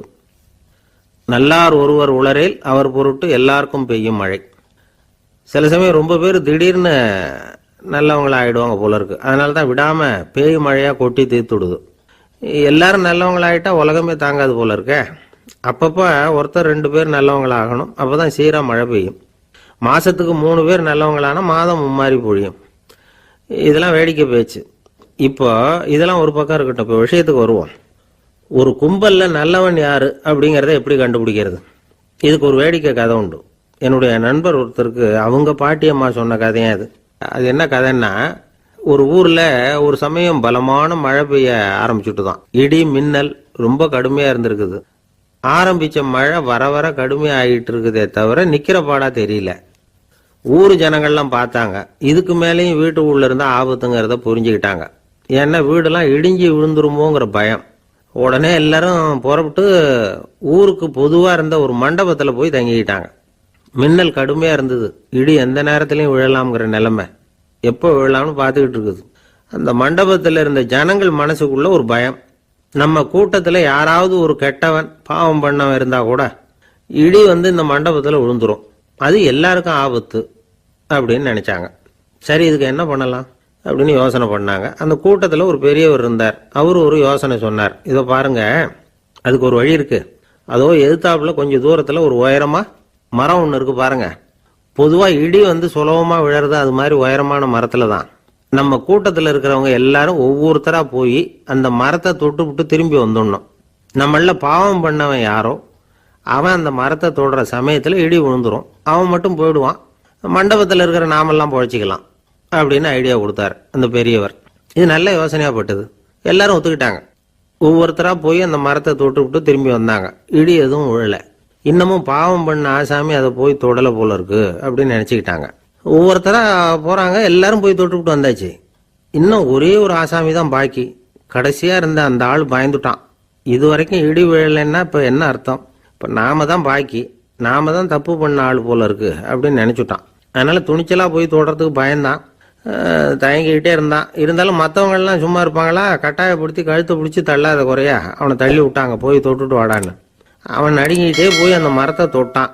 அதே வினாடி ஒரு பயங்கரமான மின்னல் இடி விழுந்துட்டுது. எங்க விழுந்தது தெரியுமா? அந்த ஆள் மேல இல்ல, மண்டபத்துல விழுந்தது. மண்டபத்துல இருந்தவங்க பூரா காலி. அந்த ஒரு ஆள் மட்டும் புழைச்சிக்கிட்டான். இந்த ஒரு ஆளை காப்பாத்துறதுக்காக தான் இடி மண்டபத்துல விழாம இருந்திருக்குது. இதுதான் கதை. அதனால நல்லவங்க எப்படியும் தப்பிச்சுக்குவாங்க அப்படிங்கிறது ஒரு நீதி. ஒருத்தன் அப்படிதான் தெருவில் நடந்து போய்கிட்டு இருந்தான், ரொம்ப நல்லவன். எதிரில் ஒருத்தன் சைக்கிளில் வந்துகிட்டு இருந்தான். அதுல மோதி இவன் கீழே விழுந்துட்டான். சைக்கிள்காரன் உடனே இறங்கி இவனை தூக்கி விட்டான். இவன் எழுந்திரிச்சு அவனை முறைச்சி பார்த்தான். அப்படி பார்க்காதீங்க சார், நீங்க ரொம்ப புண்ணியம் பண்ணியிருக்கீங்க, அதுதான் இப்போ சைக்கிளில் மோதிக்கிட்டீங்க அப்படின்றான். என்ன அப்படி சொல்றேன் நான்? இவன் 10 நிமிஷத்துக்கு முன்னாடி நான் லாரி ஓட்டிட்டு வந்தேன், அப்போ நீங்க எதிரில் வந்திருந்தீங்கன்னா என்ன ஆயிருக்கும் அப்படின்னானா அவன்.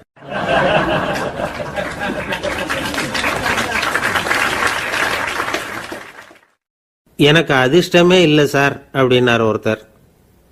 ஏன் அப்படி சொல்றீங்கன்னு கேட்டோம். வியாபாரம் பண்ணலாம்னு ஒரு கடை வச்சேன், வேண்டியப்பட்டவங்க கூட என் கடையில் எதுவும் வாங்க மாட்டேங்கிறான், எல்லாரும் அடுத்த கடைக்கு தான் போறான் அப்படின்னு சொல்லி ரொம்ப அழுத்துக்கிட்டார். இதுக்கு போய் அதிர்ஷ்டம் இல்லைன்னு சொல்லாதீங்க, வாடிக்கையாளர்களை கவர்றது எப்படிங்கிறது உங்களுக்கு தெரியல, அதுதான் குறை அப்படின்னும். சார் உங்களுக்கு தெரிஞ்ச அந்த ரகசியத்தை எனக்கும் கொஞ்சம் சொல்லி கொடுங்களேன் அப்படின்னார். சரி உங்க காதை இப்படி கொடுங்க அப்படின்னு சொல்லி அது சம்பந்தமா பெரிய வல்லுநர்கள் சொல்லி இருக்கிற கருத்துக்களை அவர்கிட்ட சொல்ல ஆரம்பிச்சோம். அதாவது இந்த வாடிக்கையாளர்களை கவர்றதுக்கு வல்லுநர்கள் பல ஆலோசனைகளை ஏற்கனவே சொல்லி வச்சிருக்கிறாங்க. அது சம்பந்தமா அனுபவப்பட்டவங்க, அதை தெரிஞ்சு வச்சுக்கணும். அதாவது கடை வச்சிருக்கிறவங்க எல்லாரும் இதை கொஞ்சம் காதில் வாங்கி வச்சுக்கணும். எதை இப்ப சொல்ல போறத. எப்பவும் பணத்தை சம்பாதிக்கிறதுலயே குறியா இருக்கக்கூடாதான். அதை விட முக்கியமா நீங்க சம்பாதிக்க வேண்டியது வாடிக்கையாளர்களுடைய மன நிறைவு. வர்றவங்க திருப்தியோட போகணும், அது முக்கியம். அதுல கவனமா இருக்கணும். கடைக்கு வர்ற ஒருத்தர் ஏதாவது ஒரு குறை சொல்றாருன்னு வச்சுங்க, அதை அலட்சியப்படுத்தக்கூடாது. ரொம்ப அக்கறையோட அதை காது கொடுத்து கேட்கணும். அப்படியா சார், அதை நான் அவசியம் கவனிக்கிறேன் அப்படின்னு சொல்லணும். ஒருத்தர் வரார், சார் நேத்திக்கு உங்க கடையில் இதை நான் வாங்கிட்டு போனேன், வீட்டில் இது வேணான்னு சொல்லிவிட்டாங்க, அது திருப்பி கொடுக்கறதுக்காக தான் வந்திருக்கிறேன் அப்படின்னு சொல்லி திருப்பி கொடுக்குறார். உடனே நீங்க முகம் சுளிக்க கூடாது, எரிச்சல் படக்கூடாது. வழக்கம் போல நிதானமா முகம் அலர்ச்சியோட அதை திருப்பி வாங்கிக்கணும். இவ்வளவு ரூபாய்க்கு சாமான் வாங்கினா இந்த ஸ்பூன் அன்பளிப்பு, இப்படி ஏதாவது கொடுக்கலாம். பண்டிகை காலங்கள்லேயும் பொருள்கள் வாங்குறவங்களுக்கு இப்படி ஏதாவது பொருத்தமா ஒரு அன்பளிப்பு கொடுக்கலாம். நீங்க கொடுக்கறது ஒரு சர்வசாதாரணமான பொருளா இருந்தா கூட அது வாங்குற ஒரு மனசுல ஒரு மகிழ்ச்சியை ஏற்படுத்தும். எதுவும் உங்களால கொடுக்க முடியலன்னா உங்க முகம் நிறைஞ்ச சிரிப்பையாவது கொடுங்க, அது போதும். உங்க கடையில் இல்லாத ஒரு பொருளை வாடிக்கையாளர் கேட்கிறார், உடனே இல்லைன்னு முகத்தில் அடிச்சது மாதிரி சொல்லிடக்கூடாது. கொஞ்சம் உட்காருங்க சார் அப்படின்னு சொல்லி உங்க பணியாளர் யாரையாவது அனுப்பி வெளியில இருந்து வாங்கிட்டு வர சொல்லி அவர்கிட்ட கொடுக்கலாம். சில பேர் உங்க கடைக்கு வரும்பொழுது அவங்க வீட்டு குழந்தைகளையும் கூப்பிட்டுக்கிட்டு வர்றாங்கன்னு வைங்க. நீங்க என்ன செய்யணும்னா அந்த குழந்தைகளை முதல்ல கவனிக்கணும். அது கண்ணத்தை கிள்ளணும், அதுகிட்ட விளையாடணும், அதுக்கு ஏதாவது மிட்டாய் பிஸ்கட் எதையாவது கொடுத்து அது கவனத்தை கவரணும். அதுக்கப்புறம் பெரியவங்களை கவனிக்கலாம். உங்க கடையில வேலை செய்யற பணியாளர்கள் சுத்தமா இருக்கணும், சிரிச்ச முகம், சுறுசுறுப்பு, இது ரெண்டும் அவங்களுக்கு தேவை. அழுது வடிஞ்சிக்கிட்டு இருக்கக்கூடாது. அப்புறம் இன்னொரு விஷயம், அதிகமா பொருள் வாங்குற ஒருத்தர்கிட்ட அதிக மரியாதையாகவும் குறைச்சலா பொருள் வாங்குறவர்கிட்ட வேற விதமாகவும் நடந்துக்க கூடாது. எல்லாருக்கிட்டையும் சமமா நடந்துக்கணும். 5 ரூபாய்க்கு வாங்கினாலும் சரி, 500 ரூபாய்க்கு வாங்கினாலும் சரி, அவங்க கிட்ட நீங்க காட்டுற மரியாதையில வித்தியாசம் இருக்கக்கூடாது. எல்லாத்துக்கும் மேல உங்க கடையில ஒரு பொருள் வாங்கினா அது உண்மையானதா இருக்கும், தரமுள்ளதா இருக்கும் அப்படிங்கிற நினைப்பு ஜனங்களுக்கு வரணும். அதனால தரமான பொருளையே நீங்க உங்க கடையில வச்சிருக்கணும். இது வரைக்கும் நான் சொன்னதையெல்லாம் கவனத்துல வச்சுக்கிட்டு நீங்க கடையை ஆரம்பிச்சீங்கன்னா வியாபாரம் பிச்சுக்கிட்டு போகும். அப்படி போகலன்னா அதுக்கப்புறம் கேளுங்க. ஏன்னா இந்த யோசனைகள்லாம் அனுபவப்பட்டவங்க சொல்லியிருக்கிற யோசனைகள். இந்த யோசனைகள்ல நீங்க எச்சரிக்கையா இருக்க வேண்டிய ஒரு விஷயம் உண்டு.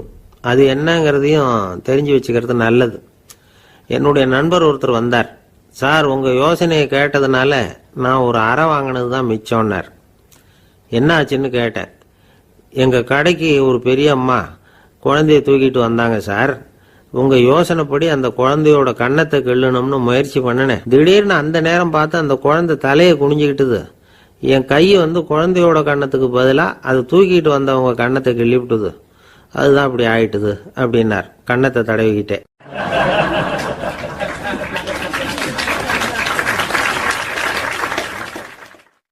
ஒரு நாள் ஒரு 10-15 பள்ளிக்கூடத்து பிள்ளைங்க தேடிட்டு வந்தாங்க. உங்களை பார்த்துட்டு தான் போகணும், அதுக்காக தான் வந்திருக்கோம்னாங்க. என்ன விஷயம்னு கேட்டோம். நாங்கள்லாம் கூடி ஒரு முடிவு பண்ணியிருக்கிறோம், அதை உங்ககிட்ட சொல்லணும் அப்படின்னாங்க. அதுவும் ஒரு வாண்டு பையன் அதை சொன்னான். என்ன முடிவு அது அப்படின்னு கேட்டோம் ரொம்ப ஆர்வமாக. அதை இப்போ சொல்ல மாட்டோம், எங்களுக்கு பிடிக்கிற மாதிரி ஏதாவது ஒரு தகவல் சொன்னால் அதுக்கப்புறம் நாங்கள் அதை சொல்கிறோம் அப்படின்னா அந்த வாண்டு பையன். சரி, சின்ன பையன்கிட்ட இன்னைக்கு வசமாக மாட்டிக்கிட்டோம் அப்படின்னு நினச்சிக்கிட்டு அவங்களுக்கு தகுந்த மாதிரி ஒரு கதை சொல்ல ஆரம்பித்தோம். அது என்ன கதைன்னா, ஒரு பெரிய காடு, அதில் பலவிதமான மிருகங்கள். அந்த காட்டுக்கு ஒரு சிங்கம் தான் ராஜா. எப்பவும் காட்டுக்கு அது தானே ராஜா. ஒரு பெரிய யானைக்கு இது பொறுக்கலை. என்ன இது, எப்போ பார்த்தாலும் இங்கே சிங்கத்துக்கே ராஜா பதவி கிடைக்குது, நான்லாம் எவ்வளவு பலசாலியாக இருக்கிறேன், அப்படி இருந்தும் எனக்கு அந்த பதவி கிடைக்கலையே அப்படின்னு தனக்குள்ளே பொறுமிக்கிட்டே இருந்தது. ராஜா பதவியை நினச்சி ரொம்ப ஏக்கம், அதுக்கு பதவி மோகம். இந்த சமயம் பார்த்து ஒரு குள்ள நரி கூட்டம் அதை தேடிட்டு வந்தது. ஐயா பெரியவங்களே, நீங்கள் இந்த காட்டுக்கு ராஜாவாக இருக்க ஆசைப்படுறீங்க, அதில் ஒன்றும் தப்பு இல்லை. ஆனால் அதுக்கு முன்னாடி நீங்கள் எங்கள் கூட்டத்துக்கு கொஞ்ச நாள் தலைவராக இருங்க, அதாவது ராஜாவாக இருங்களேன், உங்களுக்கும் ஒரு ட்ரைனிங் கிடைச்சது மாதிரி இருக்கும் அப்படின்னு சொல்லியிருக்குது இந்த கூட்டம், குள்ள நரி கூட்டம். இதை கேட்ட உடனே யானைக்கு ரொம்ப சந்தோஷம் தாங்கலை. அதுதான் எப்போன்னு பதவிக்காக காத்துக்கிட்டு இருக்குதே. இருந்தாலும் கொஞ்சம் பிகுவோட, சரி நீங்கள்லாம் இவ்வளோ தூரம் என்னை தேடிட்டு வந்து கேட்கறதுனால மறுக்க முடியல அப்படின்னு ரொம்ப ஏதோ அவளுக்கு சிரமப்பட்டு ஒத்துக்கிறது மாதிரி ஒத்துக்கிட்டது. ஏதோ உங்கள் ஆசைக்கு கட்டுப்படுறேன், கொஞ்ச நாள் உங்கள் கூட்டத்துக்கு ராஜாவாக இருக்கிறதுக்கு சம்மதிக்கிறேன் அப்படின்னுது. உடனே அந்த யானை ராஜ நட போட ஆரம்பிச்சிட்டுது. யானை சாதாரணமாக நடந்தாவே எப்படி இருக்குங்கிறது நமக்கு தெரியும். அதுவே ராஜ நடந்தால் எப்படி இருக்கும் கற்பனை பண்ணி பாருங்கள். யானை முன்னாடி கம்பீரமாக போய்கிட்டு இருக்குது, தலைவர் இல்லையா, அதனால் குள்ள நரிகள்லாம் ரொம்ப அடக்கமாக அது பின்னாடி அணிவகுத்து போயிட்டு இருக்குது. ராஜா வாழ்க, மன்னர் வாழ்க அப்படின்னு கோஷம் வேற. யானைக்கு தலைகால புரியல, அவ்வளவு சந்தோஷம். அந்த யானைக்கு செருக்கு, ஆணவம் எல்லாம் ஏற்பட்டு போச்சு. அதுக்கப்புறம் அது தரையை பார்க்குமா, நிமிர்ந்து நடக்க ஆரம்பிச்சுட்டுது. தரையை பார்க்கறதே இல்லை. அப்படி போயிட்டு இருக்கிறப்போ ஒரு சதுப்பு நிலத்தில் திடீர்னு காலை வச்சுட்டுது. அவ்வளவுதான், கால் உள்ளே போட்டுது. இன்னொரு காலை எடுத்து வச்சுது, அதுவும் உள்ளே போட்டுது. அந்த 2 காலையும் எடுக்கிறதுக்காக அடுத்த 2 காலையும் அழுத்திச்சு, அதுவும் உள்ளே போக ஆரம்பிச்சுட்டுது. இப்போ 4 காலம் வசமாக சேத்துல அழுந்தி போச்சு, எடுக்க முடியல. குள்ள நரிகள்லாம் அதை சுற்றி சுற்றி வந்தது. சிலது சுற்றி நின்று டான்ஸ் ஆட ஆரம்பிச்சுட்டுது யானையை பார்த்துட்டு. இதை யானை பார்த்தது. என்ன இது, தலைவர் நான் தவிச்சுக்கிட்டு இருக்கிறேன், தொண்டர்கள்லாம் சுற்றி நின்று வேடிக்கை பார்த்துக்கிட்டு இருக்கிறீங்க, டான்ஸ் ஆடுறீங்க அப்படின்னு கேட்டுதான். தொண்டர்களே, தலைவர் நான் தவிச்சுக்கிட்டு இருக்கிறது உங்களுக்கு தெரியலையா? இப்போ உடனே உங்கள் தலைவரை காப்பாற்ற வேண்டியது உங்கள் கடமை இல்லையா அப்படின்னு கத்துச்சான் அந்த யானை. குள்ள நரிகளில் ஒன்று முன்னாடி நின்று அந்த யானையை பார்த்து தான், தலைவரே எங்களுக்கு ரொம்ப நாளாக ஒரு ஆசை, அந்த ஆசையை நிறைவேற்றிக்கிறதுக்காகத்தான் உங்களை எங்கள் தலைவராக ஏற்றுக்கிறோம்னு சொன்னோம் அப்படின்னு தான். என்ன ஆசைன்னு கேட்டிருக்கு யானை. யானை கறி சாப்பிட்டு பார்க்கணுங்கிறது எங்களுக்கு ரொம்ப நாள் ஆசை, அது இன்னைக்கு தான் நிறைவேற போகுது அப்படின்னு தான் அந்த நரி. இதை கேட்ட உடனே அந்த யானை அப்படியே மூர்ச்சி ஆகிட்டு தான். நரிகள்லாம் அது மேலே ஏறி குதற ஆரம்பிச்சுட்டு தான். பதவி மேலே இருந்த பேராசை அந்த பலசாலியான யானையையே மாட்டி விட்டுட்டுது பார்த்தீங்களா அப்படின்னு சொல்லி முடித்தோம்.